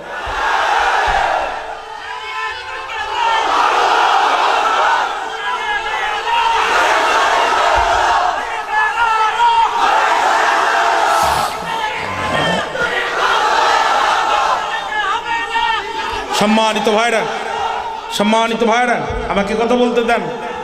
সম্মানিত ভাইরা, খেয়াল করেন, আল্লাহ রসুলের বিরুদ্ধেই ডিসিশন নেওয়া হবে। আমার আল্লাহকে চুপ করে সহ্য করবে? আল্লাহ হাবিব হাতের মুঠায় শুধু বালু নেবেন, ঠাস করে একটা ফু দিয়ে দিবেন, মদিনার প্রেসিডেন্ট আমি আল্লাহ আপনাকে বানাই দিব। সুবহানাল্লাহ বললেন। প্রতিটি পয়গম্বর কারাগারে গিয়েছে, প্রতিটি পয়গম্বর মার খেয়েছে, দুইজন পয়গম্বর কেবল মার খায় নাই, একজন হচ্ছে আওয়ার ফার্স্ট ফাদার হযরত আদম আলাইহিস সালাম, তার গায়ে আঘাত করার মতো কোনো বাপের বেটার জন্ম তখন হয় নাই। দুই নাম্বার মার খান নাই যিনি দাউদ আলাইহিস সালামের ছেলে সুলাইমান আলাইহিস সালাম, বাবা ছিলেন পয়গম্বর প্লাস প্রেসিডেন্ট, ছেলেও ছিল পয়গম্বর প্লাস প্রেসিডেন্ট। দেখবেন চেয়ারম্যানের থেকে চেয়ারম্যানের ছেলের ভাবভঙ্গি একটু বেশি হয়। ডিসকভার হুন্ডা চালায়, পা দুটো দুই দিকে ফাঁক করে দেয়, সামনে বিট স্পিড ব্রেকার পড়ে, তারপর ব্রেক করতে চায় না, হরেন দিয়ে দোলন দিয়ে ব্রেক করে। মানে চেয়ারম্যানের ছেলের ভাব একটু বেশি হয়। আমাদের সাতক্ষীরার আঞ্চলিক ভাষায় কয় বাঁশের চেয়ে কুঞ্চি বেশি শক্ত হয়। দাউদ আলাইহিস সালামের ছেলে সুলাইমান আলাইহিস সালাম এবং হযরত আদম আলাইহিস সালাম, এই দুইজন পয়গম্বর ছাড়া বাকি সকল পয়গম্বর ইসলামের জন্য নির্যাতন সহ্য করেছে। আপনাকে আমাকেও ইসলামের জন্য নির্যাতন সহ্য করতে হবে। যেই নবীর নামে দুরূদ পড়ে তামাম জীবন পৃথিবীর সব জিলাপি খেয়ে ফেলেছেন, ওই নবীর আদর্শ আজকে কুরবানি করে আর আপনি চুপ করে বসে থাকেন, আপনি নবীর ভণ্ড প্রেমিক, আপনি অরিজিনাল প্রেমিক হতে পারেন না। বন্ধুরা আমার খেয়াল করেন, এখন তো আপনজনেরা আমার ইতিমধ্যে দারুন নদওয়ার পার্লামেন্ট বসে গেল। একজন দাঁড়ায় বলল, we should arrest the Muhammad at this moment, মুহাম্মদকে এই মুহূর্তে গ্রেফতার করা দরকার। আর একজন বলছে, খবরদার ওই সিদ্ধান্ত নিও না একবার, কারণ মুহাম্মদকে গ্রেফতার করে কারাগারে রাখবা যখন, ওই কারাগারে সব কয়েদি কালেমা পড়ি মুসলমান হবে তখন। এরা বড় সাংঘাতিক জাত, যেখানেই যায় এদের ভক্ত তৈরি হয়, এই কাম কোনোদিনও করা যাবে না।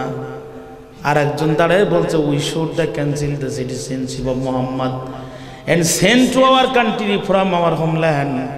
মুহাম্মাদের নাগরিক তো কেড়ে নাও, অন্য দেশে পাঠায় দাও। আর একজন বলছে, খবরদার বাঁচতে চাইলেই সিদ্ধান্ত নিও না, কারণ মুহাম্মদকে পাঠায় দিবা যে দেশে, স্বরাষ্ট্রমন্ত্রী প্রধানমন্ত্রী সহ কালেমা পড়ে মুসলমান হবে সে দেশে, ওই দেশের সৈন্য সামন্ত নিয়া উল্টে মক্কার জমিনে হামলা করবে, আমও যাবে সালাও যাবে, কানতে কানতে চোখও যাবে। সুতরাং এই সিদ্ধান্ত নেওয়া যাবে না। দারুন নদওয়ার পার্লামেন্টেই নবীর জানের দুশমন আবু জেহেল দাঁড়ায় গেল। কিরে এত ঠান্ডা বক্তব্য কেন তোমরা দিচ্ছ? There is no other option in our hand without killing of Muhammad. মুহাম্মদকে হত্যা করা ছাড়া আর অন্য কোনো সিদ্ধান্ত নেওয়ার সুযোগ আমাদের হাতে নাই। যেভাবে হোক মুহাম্মাদের মাথা চাই, জীবিত মাথা অথবা মৃত মাথা আমাদের সামনে হাজির করতে হবে। অর্থাৎ দারুন নদওয়ার পার্লামেন্টে আবু জেহেল যখন দাঁড়ায় বক্তব্য দিল, সকল পার্লামেন্টের সদস্যরা টেবিল চাপড়ায়া আবু জেহেলের বক্তব্যকে সমর্থন জানালো। তোমার আমার প্রিয় নবীর বিরুদ্ধে মৃত্যুদণ্ডের রায় পাশ হয়ে গেল। মৃত্যুদণ্ডের রায় পাশ হতে দেরি হলো, আল্লাহর নবীর গৃহ চতুর্দিক থেকে ঘিরে ফেলতে দেরি হলো না। বিশ্ব নবীর বিরুদ্ধে চতুর্দিকে সশস্ত্র অবস্থায় কাফির যুবকরা ঘিরে ফেলল। আল্লাহর নবী দোয়া করতেছে, নকর রব্বি আদখিলনি মুদখালা সিদকিন ওয়া আখরিজনি মুখরাজা সিদকিন ওয়া জাআলনি বিল্লাদুনকা সুলতানান নাসীরা। আল্লাহ আমাকে বাহির করলে সম্মানের সাথে বাহির করো। আল্লাহ কোথাও প্রবেশ করালে ইজ্জতের সাথে প্রবেশ করাও। মারধর তো কম খেলাম না।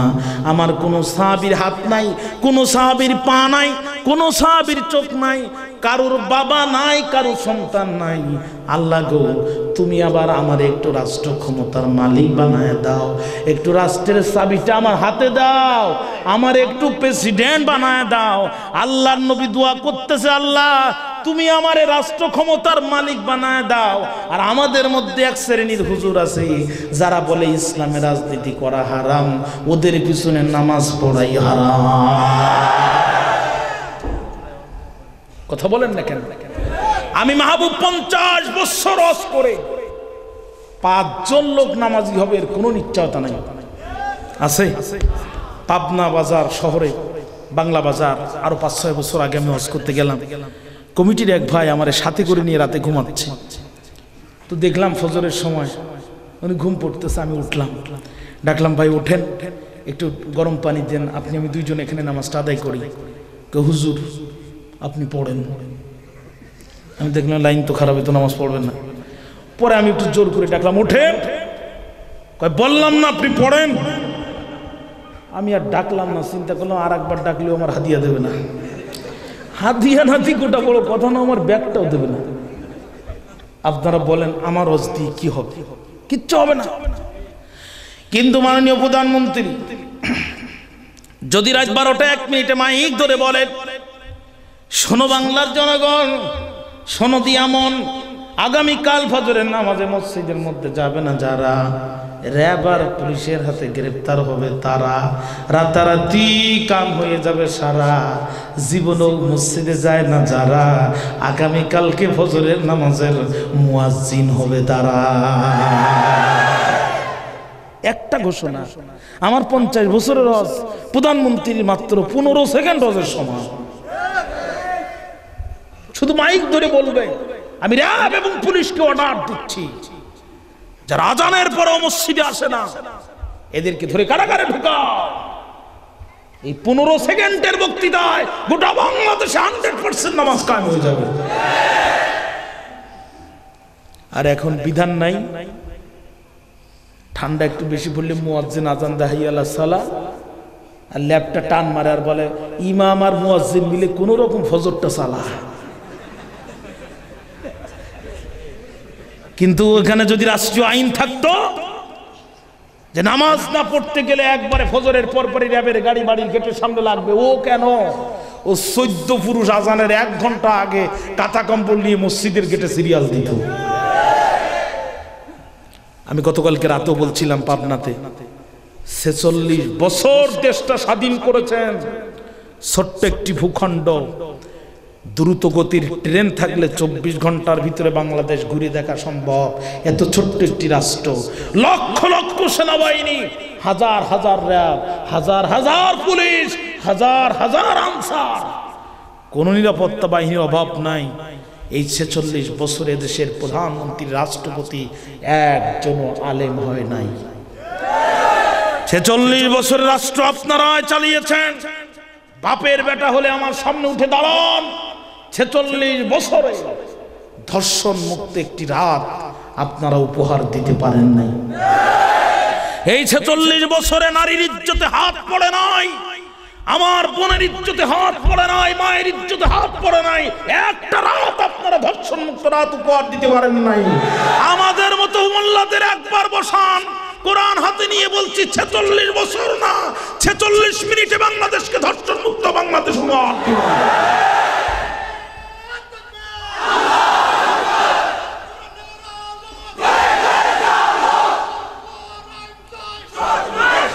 আমার ভাইরা, কোরআন বলছে আয-যানিয়াতু ওয়াজ-যানি ফাজলিদু কুল্লা ওয়াহিদিন মিনহুমা মিআতান জালদা। বিবাহিত অবস্থায় জেনা করলে এক শাস্তি, অবিবাহিত অবস্থায় জেনা করলে আরেক শাস্তি। অবিবাহিত অবস্থায় জেনা করলে শরীরের পরে 100 চামড়ার ভিতরে আঘাত করো, 80 আঘাতের পরে যদি মারা যায় মৃত দেহের পরে আরো 20টি আঘাত করো, 100 আঘাত করার পরে যদি বেঁচে যায় জীবনের মতো এবার বেঁচে গেল, এবারটা ছাড় দাও কারণ বিয়ে করে নাই। বিবাহিত অবস্থায় যদি জেনা করে বুক পর্যন্ত মাটিতে পুঁতে পাথর মারো ততক্ষণ, মৃত্যুবরণ করবে না যতক্ষণ। এই শাস্তি একটা দেব, আর টিভি চ্যানেলগুলো সারাদিন প্রচার করবে। ধর্ষণ তো দূরের কথা, পুরুষ মানুষের স্বপ্ন দোষ বন্ধ হয়ে যাবে। 46 বছর লাগবে না, 46 মিনিটে বাংলাদেশ ধর্ষণ মুক্ত বাংলাদেশ উপহার দেবে। এখন কোন দেশে শান্তি প্রতিষ্ঠার জন্য রাষ্ট্রীয় ক্ষমতা দরকার আছে না নাই? আমার দেশে কিছু হুজুর আছে যারা 30 লাখ টাকার একটা ফ্ল্যাট আর 50 লাখ টাকার একটা বাড়ির জন্যে ইমান, আকীদা, কোরআন, হাদিস সব বিক্রি করে দিয়ে বামপন্থী কোরআন বিরোধীদের 5টা গোলামে পরিণত হয়েছে। বন্ধুরা আমার, বক্তৃতা লম্বা করার সুযোগ নাই। আল্লাহ রসুলের গৃহের চতুষ্পাদে কাফেররা সশস্ত্র অবস্থায় দাঁড়ায় গেল। বিশ্বনবী হাতের মধ্যে এক মুঠা বালু নিল, এরপরে আস্তে করে শেষ করে দেব। বিশ্বনবী হাতের মধ্যে এক মুঠা বালু নিল, হাত চা ঢালু করলো, একটা ফু দিয়ে দিল, কাফেরদের চোখের মধ্যে বালুকণাগুলো ঢুকে গেল। কাফেররা মনে করছে চোখের মধ্যে বালু ঢুকছে। তাফসিরে দুইটা বর্ণনা আসছে। এক নাম্বার আল্লাহ রব্বুল আলামিন চোখের যন্ত্রণাকে বৃদ্ধি করে দিল, দুই নাম্বার আল্লাহ পাক কিছুক্ষণের জন্য তাদেরকে অন্ধ করে দিল। ঠিক না ঠিক বলেন ভাইরা আমার? ওই সুযোগে আল্লাহর নবীকে আল্লাহ বাহির করে নিলেন। প্রতিমধ্যে আবু বকরকে নিয়ে বিশ্ব নবী গুহার ভিতরে আশ্রয় নিলেন। আল্লাহর নবী ডাক দিয়ে আবু বকর, টেনশন নিও না, লা তাহজান ইন্নাল্লাহা মানা, আমরা দুইজন না, আমাদের সাথে আছেন তিনি, গোটা পৃথিবীর রাজনীতির কলকাঠি নাড়েন যিনি। ও ওয়াকার, আমরা দুইজন না, আমাদের সাথে তিনি আছেন যিনি গোটা পৃথিবীর রাজনীতির রিমোট কন্ট্রোল নিয়ন্ত্রণ করেন। আবু বকর টেনশন করো না, খোদ আল্লাহ আমাদের সাথে আছেন। বন্ধুরা আমার খেয়াল করেন, কাটায় রিখান্ত কেন কোমল তুলিতে, দুঃখ বিনা শুক্লা ভয় কি মোহিতে। আমার ভাইরা, বিশ্বনবী এবার মদিনার দিকে রওনা দিলেন, যার জন্যে মক্কার প্রতিটি ইঞ্চি মাটি অনিরাপদ ছিল। আল্লাহ রাব্বুল আলামিন এই তার কথাই এত বেশি খুশি হয়ে গেলেন। আল্লাহ ডাক দিয়ে বলে, ওরে মাকড়সা, আমার হাবিবের আশ্রিত গুহার উপরে তৈরি কর বাসা। ওরে বুনো কবুতর, এই মুহূর্তে ডিম পাড়। মাকড়সা বাসা তৈরি করলো, বুনো কবুতর ডিম পারলো। কাফেররা বুঝতেও পারলো না এই গুহার মধ্যে লুকিয়ে আছেন যিনি, আর মাত্র কয়েক ঘন্টা পরে মদিনার প্রেসিডেন্ট হবেন তিনি। বন্ধুরা আমার, গভীর মনোযোগ। কাফেররা বুঝতেও পারল না এই গুহার মধ্যে লুকিয়ে আছেন যিনি, আর মাত্র কয়েক ঘন্টা পরে মদিনার প্রেসিডেন্ট হবেন তিনি। আল্লাহর নবী মদিনায় চলে গেলেন, প্রেসিডেন্ট বানায় দিলেন আল্লাহ। এবার আল্লাহ জিজ্ঞাসা করে, হাবিব, ও হাবিব, হাতের মধ্যে বালু নিয়ে হাতটা ঢালু করে একটা ফু দিয়েছিলেন, ওই হাত কিন্তু আপনার ছিল না। ওই হাত যদি আপনার হতো, সামনের কাফেরদের চোখে যেত, পিছনের কাফেরদের চোখে যেত না, ডান পাশের কাফেরদের চোখে যেত না, বাম পাশের কাফেরদের চোখে যেত না। আসলে হাতটা আপনার না। ওমা রমাইতা ইদ রমাইতা ওয়ালাকিন্নাল্লাহা রমা। হাতটা শুধু আপনার নাম, ওই হাতের নিচে একটা হাত আছে, সেটি হলো আমি আল্লাহর হাত। আল্লাহু আকবার। আমার ভাইরা, আমি এতক্ষণ ধরে এতগুলো কথা যে কারণে বললাম, ওরা আল্লাহ নবীকে হত্যা করার জন্য কত ষড়যন্ত্র করলো। আল্লাহ পাক সব ষড়যন্ত্র ধ্বংস করে দিয়া উল্টা নবীকে প্রেসিডেন্ট বানায় দিল। মাত্র এক মুঠা বালু দ্বারা বুঝা গেল আল্লাহকে ছাড়া অন্য কাউকে অভিভাবক মানে যারা, কামা সালিলাং কাবুত, মাকড়সার মতোই তারা। ও সাজানো বাসর আল্লাহ পাক এক ধাক্কা দিয়ে দেবে, 14 গোষ্ঠীর অস্তিত্ব মাটির সাথে মিশে যাবে।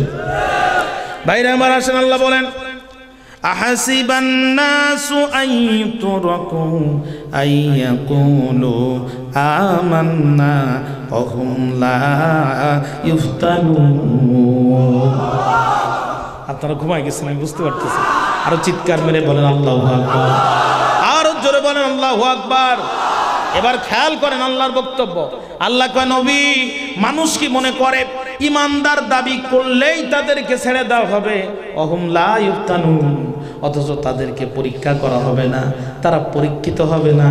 বোঝা গেল ইমানদার দাবি করবে যারা, ইমানের পরীক্ষায় অংশগ্রহণ করবে তারা। সামান্য বাজারে একটা কাপড় কিনতে যান, 10 টাকা গজ। কত টাকা? কাপড়টা ধরিয়ে এমন কায়দায় ডলা মারে, মনে হয় যেন 10 লক্ষ টাকার কাপড় কিনতেছে। হ্যাঁ, 10 টাকার পয়সার কাপড় কিনে যেই দূরে ডলা দেয়, ওই কাপড়ের যদি জীবন থাকতো ফারাক্কা পার হয়ে ইন্ডিয়া চলে যেত। চাচা গিয়েছেন ছেলে বিয়ে দেওয়ার জন্য বৌমা দেখতে। দেখি বৌমা, তোমার দাঁত কেমন, তোমার চোখ কেমন, তোমার কান কেমন, পিতৃকুল কেমন, মাতৃকুল কেমন। মনে হয় চাচা ছেলে বিয়ে দেবে না, বুড়া বয়সে নিজে একটা রিস্ক নেবে।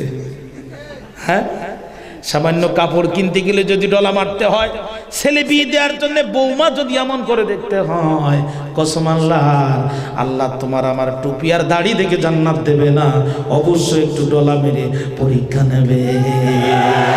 আম্মা হাসিবতুম আন তাদখুলুল জান্নাতা ওয়ালাম্মা ইয়ালামিল্লাহুল্লাযীনা জাহাদু মিনকুম ওয়া ইয়ালামাস সাবিরিন। আল্লাহ কয় এমনি এমনি জান্নাতে চলে যাবা, অথচ আমি দেখবো না কারা কারা জিহাদ করেছো, আর এই জিহাদের ফলে তোমাদের উপরে নির্মম নির্যাতন নেমে এসেছে, এরপরে কারা কারা ধৈর্য ধারণ করেছো। এখন বাংলাদেশে তো জিহাদের কথা বলা যায় না, জিহাদের কথা বললে এখন জঙ্গির সাথে গুলায় দেওয়ার চেষ্টা করে। জিহাদ আর জঙ্গি এক জিনিস নয়, আল্লাহর কসম, জঙ্গিবাদে নাম লিখালে জাহান্নামে যেতে হয়, আর আল্লাহর জমিনে আল্লাহর দিন প্রতিষ্ঠার জন্য চেষ্টা করলে অতীতের সব গুনাহ খাতা মাফ হয়ে যায়। সুতরাং যারা জঙ্গিবাদের সাথে জিহাদকে এক নজরে দেখে, এরা ইহুদিদের পা চাটা গোলাম ছাড়ার কিছু হতে পারে। আমার হাতে সময় থাকলে আমি আরো উদাহরণ দিয়ে আপনাদেরকে বুঝাতাম। আপনাদের চন্দনাইশ বাজারে একটা নতুন ছুরি আসছে, নাম তার টাটা কোম্পানির ছুরি, দাম 20 টাকা। সকালবেলা দুইজন লোক যে ছুরিটা কিনছে একই সাথে, একজনের নাম ডাকাত আর একজনের নাম ডাক্তার। ডাকাত ছুরি নিয়ে রাত্রে দাঁড়াইছে। মুস্তফা মাহবুবুল আলম ওয়াজ করে বাড়ি যাবে, কমিটি তাকে একটু হাদিয়া তোফা দিবে, সামনে সুন্দর করে একটা গাছ ফেলা দেবে। হুজুর সালাম আলাইকুম, কি খবর ভাই এত রাত্রি? কয় মালটা দেখেন না কি অবস্থা। কি রে ভাই এত ছুরি? কয় তাও বোঝেন না, পকেটে যা আছেন দেন, তা না কিন্তু আমি ছুরি আপনার বুড়ির মধ্যে দিয়ে দিলাম। যা আছে সব নিয়ে নিল। একই ছুরি নিয়ে ডাক্তার সাহেব সকালবেলা হাসপাতালে গেল। উদাহরণ দেওয়ার জন্য ধরছি, আল্লাহ না করুক সম্মানিত সভাপতি ধরে নেন অসুস্থ, পেটের মধ্যে যন্ত্রণা, ওনার ছেলেরা নিয়ে হাসপাতালে ভর্তি করলো। ডাক্তার সেই 20 টাকা ছুরি দিয়া পেটটা কেটে সুন্দর করে অপারেশন করে ভালো করে দিল, লোকটা সুস্থ হয়ে গেল। আমার ভাইরা, ছুরির নাম টাটা, দাম তার 20 টাকা। একই কোম্পানির ছুরি কিনেছে দুইজন লোক, ডাকাত রাত্রে ছিনতাই করলো। এটা হচ্ছে জঙ্গিবাদ। ডাক্তার রোগী অপারেশন করে ভালো করলো, এটা হলো আল জিহাদ।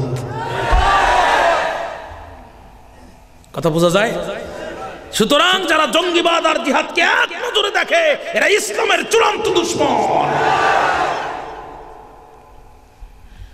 গুলশান হোলি অটিজনে হামলা হলো, টিভিতে লেখা উঠলো মুসলিম জঙ্গিরা হামলা করেছে। তা মুসলিম জঙ্গি কেমনে? কয় আল্লাহু আকবার আওয়াজ দিয়েছে। আচ্ছা আপনারা বলেন, আল্লাহু আকবার কি কারো বাপের কেনা সম্পত্তি? কালকে সাতকানিয়া বাজারে যে অনেক হিন্দুকে জিজ্ঞাসা করবেন, কাকা একটু বলেন তো লা ইলাহা ইল্লাল্লাহ, লা ইলাহা ইল্লাল্লাহু মুহাম্মাদুর রাসূলুল্লাহ, কাকা এত সুন্দর করে বললেন কেমনে? কই 71-এ পাকিস্তানের সেনাদের চাপে পড়ে মুখস্থ করিলাম, আজও মাঝে মাঝে মনে করি যদি আবার ভবিষ্যতে কাজে লাগে। অনেক হিন্দুর কালেমা মুখস্থ আছে, তাই বলি কি তারা মুসলমান হয়ে গেছে? কবি রবীন্দ্রনাথের যে দাড়ি, ও কি মুসলমান? তাহলে আল্লাহু আকবার কি কারোর বাপের কেনা সম্পত্তি? কথা বলেন না কেন? আল্লাহু আকবারকে তারা ব্যবহার করেছে, ঠিক না বেঠিক বলেন? সাংঘাতিক কথা, সাংঘাতিক কথা। এই হামলা 3 দিন পরে আমার মিশর সফর ছিল। আমি আমার থানা কালীগঞ্জে গেলাম, এটা পুলিশ ক্লিয়ারেন্স নিতে। দায়িত্বপ্রাপ্ত কর্মকর্তা আমারে কয়, আপনি কি আইএস এর ট্রেনিং দিতে যাবেন নাকি? আমি কাম খাইছি, তো নতুন বিপদ, তো অন্তত শক্তভাবে হ্যান্ডেল করতে হবে। আমি বললাম আল্লাহ আমাদেরকে বাঁচাইছে। কয় কেমনে? আমি কই গুলশানে যারা হামলা করেছে একটাও মাদ্রাসার ছাত্র না। গুলশানে যারা হামলা করেছে এরা যদি মাদ্রাসার ছাত্র হতো, এদেশের নাস্তিক আর মুরতাদরা রাতারাতি বাংলাদেশের সব মাদ্রাসায় তালা লাগাই দিত। কোরআন হাদিস পড়ে কেউ জঙ্গি হতে পারে না, কারণ ইসলাম আল্লাহ রসুল ক্ষমতার দাপটে প্রচার করেন নাই। বিশ্বনবীর গায়ে জান্নাতি 400-র অধিক যুবকের শক্তি ছিল। আল্লাহ রসুলের বাম হাতের একটি থাবা খাওয়ার যোগ্যতা আবু জেহেল কেন সমসাময়িক বিশ্বের কোন নেতার ছিল না। তৎকালীন বিশ্বের শ্রেষ্ঠ পালোয়ান রোকানা আল্লাহ নবীকে এসে বলছে, মুহাম্মদ তুমি আমাকে চিনো? আল্লাহ নবীকে চিনার দরকার নেই, তুই আমারে চিনলে হইছে। কয় না, আমার নাম রোকানা, আমি বিশ্বের শ্রেষ্ঠ পালোয়ান, আমি বাম হাত দিয়ে গাছ ঠেলা মারলে গাছ পড়ে যায়। তুমি কেমন আল্লাহর নবী, আমার সাথে একটু শক্তি পরীক্ষা করো।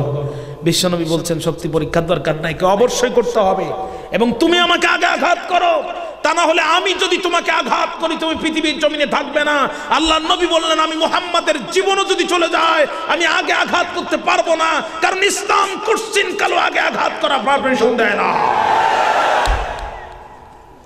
রোকানা আল্লাহর নবীকে আঘাত করলো, আল্লাহর নবী বাম হাত দিয়ে রোকানার আঘাতটাকে টেকনিকে ঠেকায় ঘাটটা মরা দিয়ে বাম হাত দিয়ে একটা মাটিতে আছাড় মারলেন। তৎকালীন বিশ্বের শ্রেষ্ঠ পালোয়ান রোকানা 1 নয় 2 নয় 1.5 ঘন্টা মাটিতে বেঘুরছিল।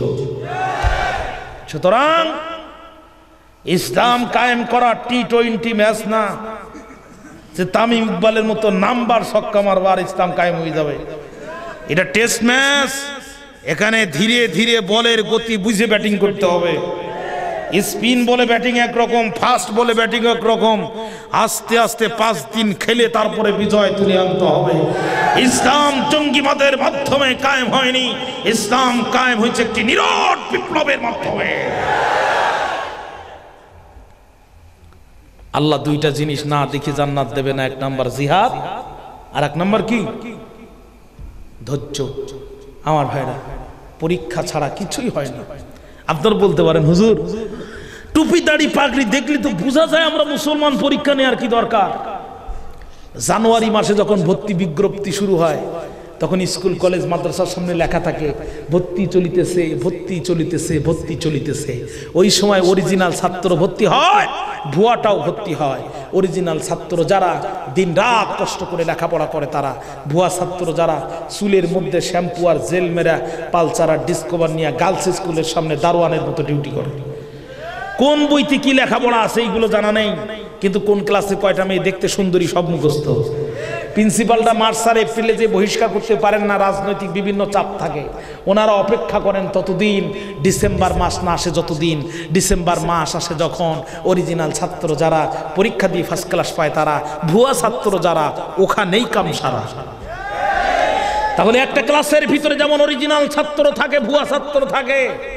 আমরা যারা টুপি দাড়ি আর পাগড়ি পরে মুসলমান দাবি করি, আমাদের মধ্যে অরিজিনাল ইমানদার আছে, মুহসিন ফার্স্ট ক্লাস ইমানদার আছে, আবার টাটকা মুনাফিকও আছে। ব্যাঙের বাচ্চা যখন ছোট থাকে তখন কিছুটা মাগুরের বাচ্চার মতো লাগে। ব্যাঙের বাচ্চা চিনেন আপনারা? কি বলেন আপনারা এটাকে? হ্যাঁ, ব্যাঙ্গুরা। আচ্ছা, এই ব্যাঙ্গুরা যখন ছোট থাকে, ছোটটা, হ্যাঁ, তখন কিছুটা মাগুরের বাচ্চার মতো লাগে। বিকালবেলা প্রাইভেট পড়া থেকে ছাত্র ফিরে যাওয়ার সময় চিন্তা করলো এতগুলো মাগুর মাছ কেমনে রেখে যায়। বাঙালি তো ফিরে আলকাতরা পাইলেও খাওয়ার চেষ্টা করে। এখন ওইগুলো নিয়ে আসছে, চিন্তা করছে মা তো আমারে পিটান দিবে। মনে মনে কপ্তাগু ইলাহি ওসিলা, পীরের ওসিলায় যদি আল্লাহ আযাব মাফ করে, মাগুরের ওসিলায় মা আমার মারিও মাফ করে দিবে। এই চিন্তা করে নিয়ে আসছে। বাড়িতে এসে ওর মার মেজাজ খারাপ। কিরে তুই বিকালে কাদা মাখলি? বলছে আম্মা রাগ করো না, কাদা মাখছি তো কি হয়েছে, আমি মাগুর নিয়ে আসছি। আম্মা পাত্র খুলি দেখে সব ব্যাঙ্গের বাচ্চা। মেজাজ গেছে খারাপ হইয়া, পিটান দিছে, শাই পিটান। ও কান দেয়ার কয় মা এত কষ্ট করে মাগুর নিয়ে আসলাম, তারপরে তুমি আমারে মারলে। আসলে তোমার জাত ভালো না, তোমার বংশ ভালো না। মা আবার পিটাবে, আবার তাড়াচ্ছে, ও দৌড়াচ্ছে। প্রতিমধ্যর বাবার সাথে দেখা, কিরে দৌড়াও কেন আব্বু? দৌড়াই কেন তুমি আবার আমারে জিজ্ঞাসা করো? দৌড়াই তো তোমার কারণে, মাথা গরম হয়েছিল আর অমনি বিয়ে করছিলা, বংশটাও পরীক্ষা করো নাই করছে। কারণ ওই এত কষ্ট করে মাগুর নিয়ে আসলাম, তারপরেও আমারে মারলোর জাত ভালো। বাপ পাত্র খুলে দেখে সব ব্যাঙের বাচ্চা। ডাক দিয়ে বলে রে পিচ্চি, মাগুরের মতো দেখলে কি আর ব্যাঙের বাচ্চা মাগুর হয়? এইগুলো তো ব্যাঙের বাচ্চা, মাগুরের বাচ্চা নয়। ব্যাঙের বাচ্চা মাগুরের মতো দেখলে যেমন ব্যাঙের বাচ্চা মাগুর হয় না, মুসলমানের মতো দেখলে কিন্তু সব মুসলমান মুসলমান না।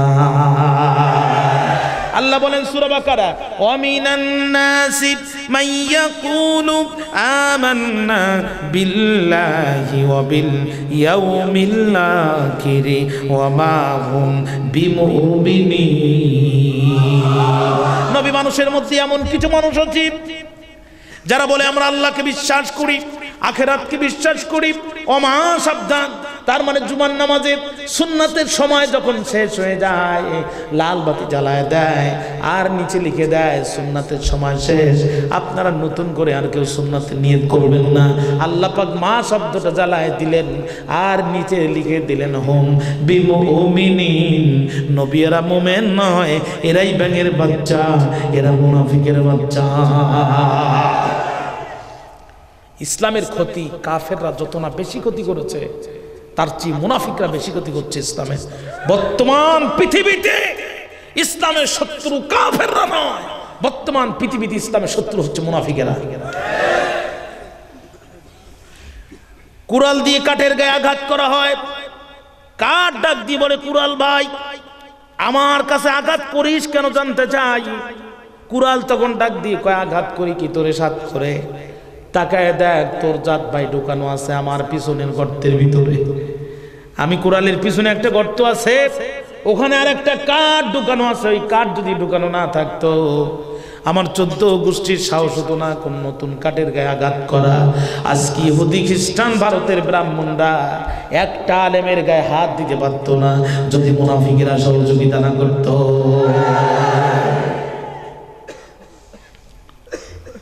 বন্ধুরা আমার, এই মুনাফিকদের টুপি দাড়ি পাগড়ি পাঞ্জাবি কোনোটাতে সমস্যা নাই, শুধু টুপি দেখে যদি আল্লাহ জান্নাত দেয়, নেপালের মানুষের আগে পৃথিবীর কোনো মানুষ জান্নাতে যাবে না। রাজা জ্ঞানেন্দ্র বরেন্দ্র ধীরেন্দ্রের মতো এত বাহারি টুপি পৃথিবীর কোনো মানুষ পরে বলে আমার জানা নাই। শুধু দাড়ি দেখে যদি আল্লাহ জান্নাত দেয়, কবিগুরু রবীন্দ্রনাথ ঠাকুর তো সেই হিসাবে জান্নাতুল ফেরদৌস পায়। শুধু পাগড়ি দেখে যদি আল্লাহ জান্নাত দেয়, ভারতের সাবেক প্রধানমন্ত্রী ডক্টর মনমোহন সিং টুপু যত লম্বা, দাড়ু তত লম্বা, পাগড়ি তত লম্বা, পরিচয় গোপন করে যদি আপনাদের চিটাগাঙ্গের আন্দরকিল্লা মসজিদে যায়, মুয়াজ্জিন সাহেব মনে করবে দারুল উলুম দেওবন্দের নায়েবে মোহতামিম চলে আসছে, হুজুর সামনে যান নামাজ পড়ান। বোঝা গেল টুপি দাঁড়িয়ে আর পাগড়ি দিয়ে কাম হবে না। নামের বড়াই করো না কো, নাম দিয়ে কি হয়, নামের সাথে মেলে না কো কামের পরিচয়। মতি ঝিলে মতি নেই আছে শুধু ঝিল, সোনার গায়ে সোনা নেই আছে শুধু বিল। কথা বলে না, মতি ঝিলে মতি নেই আছে শুধু ঝিল, সোনার গায়ে সোনা নেই আছে শুধু বিল। রাজা নেই শাহী নেই রাজশাহী নাম, হাতি নেই ঘোড়া নেই আছে শুধু আম। রাজা নেই শাহী নেই রাজশাহী নাম, হাতি নেই ঘোড়া নেই আছে শুধু আম। নামের বড়াই করো না কো, নাম দিয়ে কি হয়, নামের সাথে মেলে না কো আচল পরিচয়। ইমানের পরীক্ষা দিতে হবে ভাইরা আমার, পরীক্ষা ছাড়া জান্নাতে যাওয়ার কোনো সুযোগ নেই। আপনাদের এলাকার পানি লবণ না মিঠা? মিঠা। আমাদের সাতক্ষীরার পানি পুরো চুল্লো না, এই জন্য আমাদের কথাবার্তারও কিছুটা লুনা লুনা ভাব। তো আমাদের এলাকায় সরকার 2-3 গ্রাম পর পর সরকারি ডিপ টিউবওয়েল তৈরি করে দিয়েছে। সুন্দরী নারীরা কাঁধে কলস নিয়ে বিকালে পানি আনতে যায়, আর কিছু দুষ্ট ছেলেরা প্রতিমধ্যে রাস্তায় দাঁড়ায়, আহারে মানুষ না হয়ে যদি কলস হতাম জীবন সার্থক হয়ে যেত।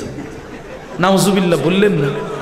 কলস তখন যুবক দেয়, কলস তখন জবাব দেয়, রে যুবক দাদা আমি ছিলাম নদী নালার খাল বিলের কাদা, সেখান থেকে তুলে এনেছিল আমার কুমার দাদা।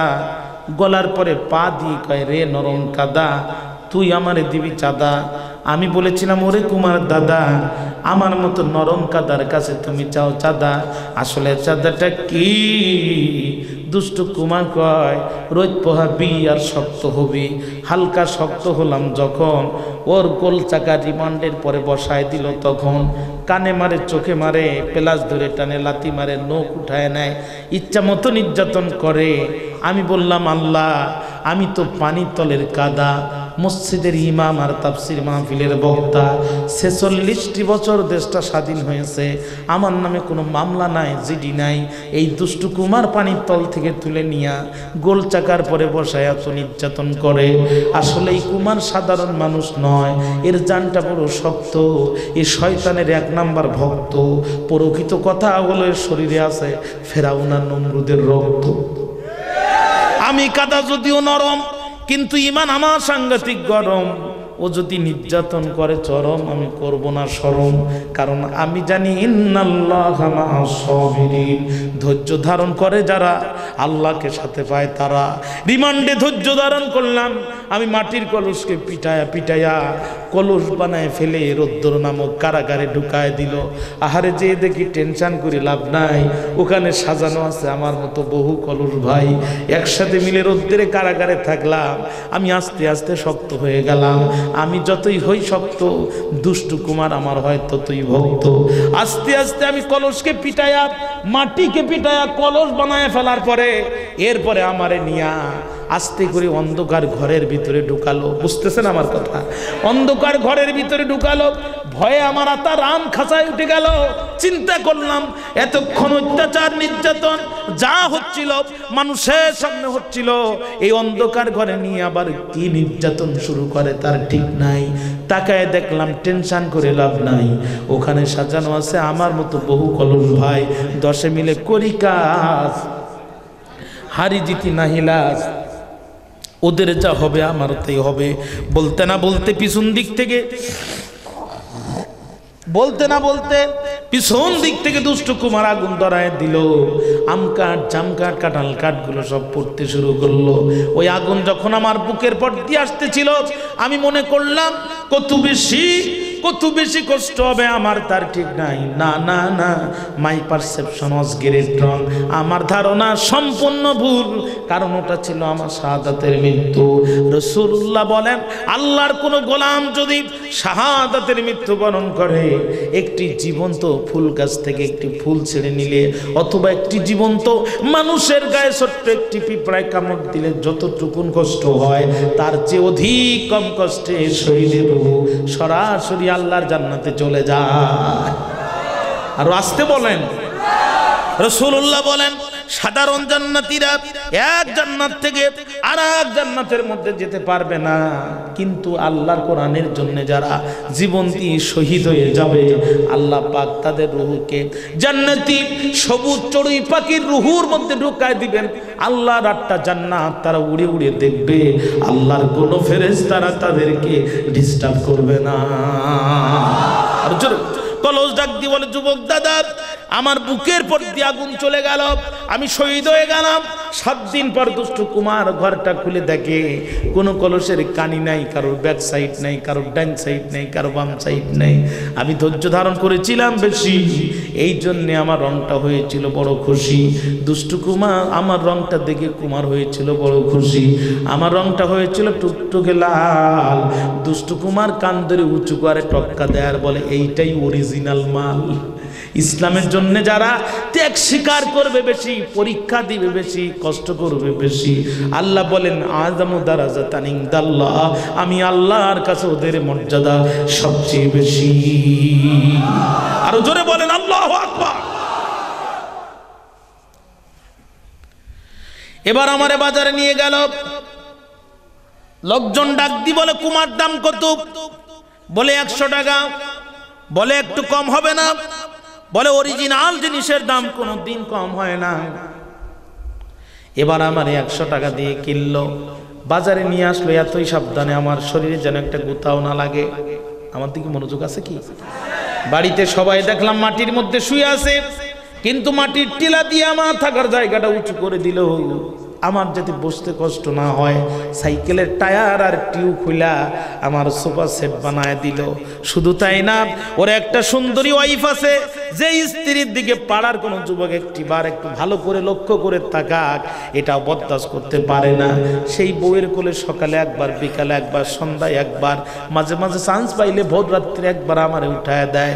যুবক দাদা রে, আমি তো ছিলাম পানির তলের কাদা।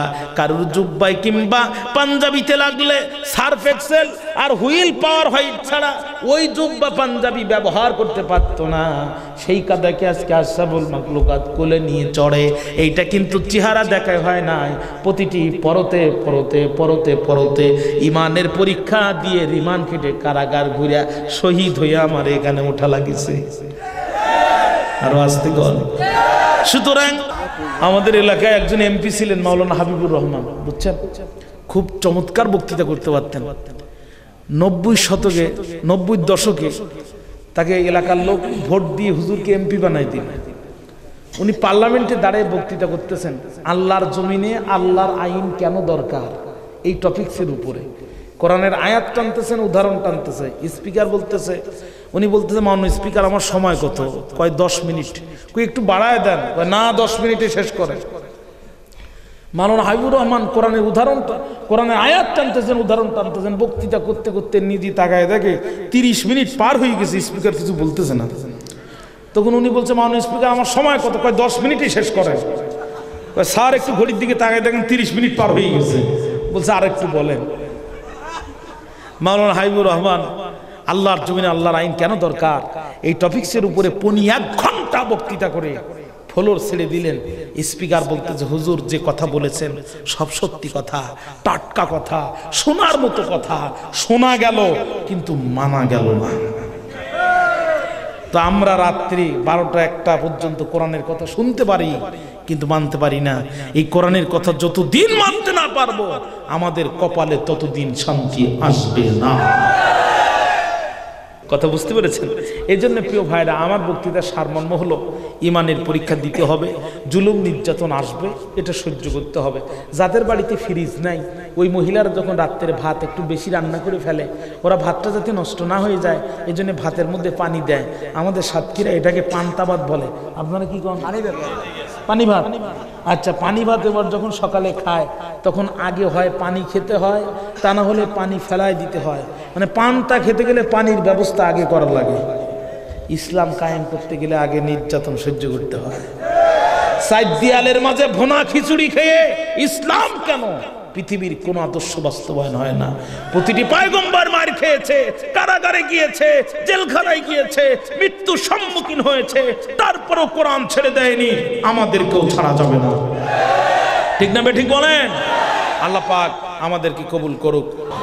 রব্বানা লা তুজিগ কুলুবানা বা'দা ইয হাদাইতানা ওয়া হাব লানা মিন লাদুনকা রাহমা ইন্নাকা আনতাল ওয়াহ্হাব।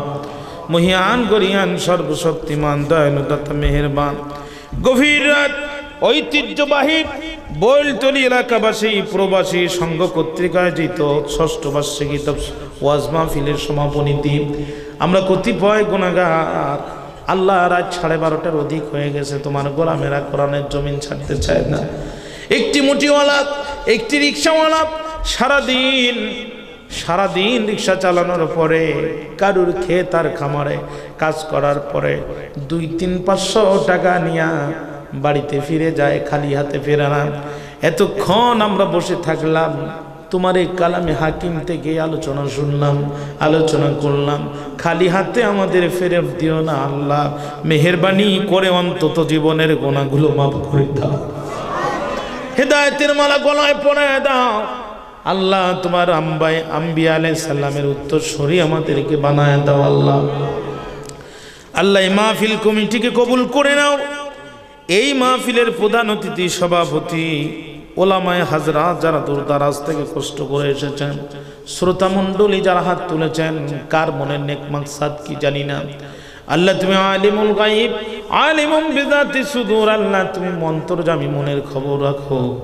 মেহেরবানি করে আমাদের প্রত্যেকের নেক মাকসাদ পুরা করে দাও রব্বুল আলামিন। হাত যারা উত্তোলন করেছি গো, আমাদের মধ্যে অনেকের মা নাই, অনেকের বাবা নাই, কোনারিশা গরে মাওলা ডুবিয়া রইলাম তোমার দোয়া পানে চাহিয়া। তুমি যদি মাফ না করো বান্দারে, বলো তোমার বান্দা যাবে কারদারে।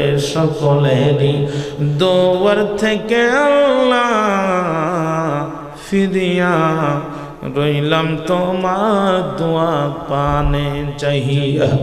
রব্বুল আলামিন হাত যারা তুলেছি, অনেকের জনম দুঃখিনী মা বেঁচে নেই, অনেকের জনম দুঃখী বাবা মাটির মন মাটি বুকের মধ্যে নিয়ে কবর দেশের বাসিন্দা হয়ে গেছে। আল্লাহ গভীর রাত্রি তাহাজ্জুদের সময় তোমার দরবারে দুই কানা হাত তুলি আল্লাহ পিতামাতার অন্ধকার কবরকে জান্নাতের বাগান বানায় দাও। তুমি যদি মায়ের কবরে সাপ দাও, বাবার কবরে আগুন জ্বালায় দাও, তোমার কাছে কেউ কৈফিয়ত তলব করবে না, তোমার কোনো লাভ হবে না। তুমি যদি একটু ক্ষমা করে জান্নাতের বাগান বলার নির্দেশ দাও, আল্লাহ তোমার কোনো লস হবে না। মেহেরবানি করে আমাদের গুনাহগার পিতা মাতাকে কবরের আগুনে জ্বালায় আল্লাহ। আল্লাহ গো আল্লাহ, এই মাহফিলটার উসিলা করে এই এলাকার মানুষগুলোকে দিনের সহি বুঝ দান করে দাও। শিরক এবং বেদাত থেকে আল্লাহ এনাদেরকে মুক্ত রাখার তৌফিক দিয়ে দাও আল্লাহ। এই মাহফিলের কেন্দ্র করে এই গ্রামের যত মানুষ মাটির গহীন কবরের বাসিন্দা হয়ে গেল, গত বছরের মাহফিলে যারা ছিল আজ তারা নাই, আজ যারা আছে আগামী বছর অনেকেই থাকবে না। রব্বুল আলামিন মেহেরবানি করে আমাদের প্রত্যেকের আমলগুলো কবুল করে নাও, প্রত্যেকের আত্মীয় স্বজনের কবরকে জান্নাতের বাগান বানায় দাও। আল্লাহ তাআলা গোটা পৃথিবীতে তোমার আলেমদের উপরে খাস রহমত নাজিল করো। বিধর্মীরা চেষ্টা করো তোমার কোরআনকে বিদায় করতে পারে না। এখন তাদের টার্গেট হচ্ছে এই কোরআনের ইলম যাদের সিনার মধ্যে আছে, এই কোরআনের জ্ঞানে যারা জ্ঞানী, আল্লাহ তাদেরকে উৎখাত করে দেওয়ার চক্রান্ত। গোটা পৃথিবীতে শত শত মুফাসসির নির্যাতিত, মুহাদ্দিস নির্যাতিত, ফুকাহা নির্যাতিত। আল্লাহ মেহেরবানি করে আলেমদেরকে তুমি নিজে হাতে হেফাজত করো আল্লাহ রব্বুল আলামিন। ওই মায়াবী কণ্ঠের তাফসীর জীবনে আর একবার শোনার তৌফিক দিয়ে দাও আল্লাহ।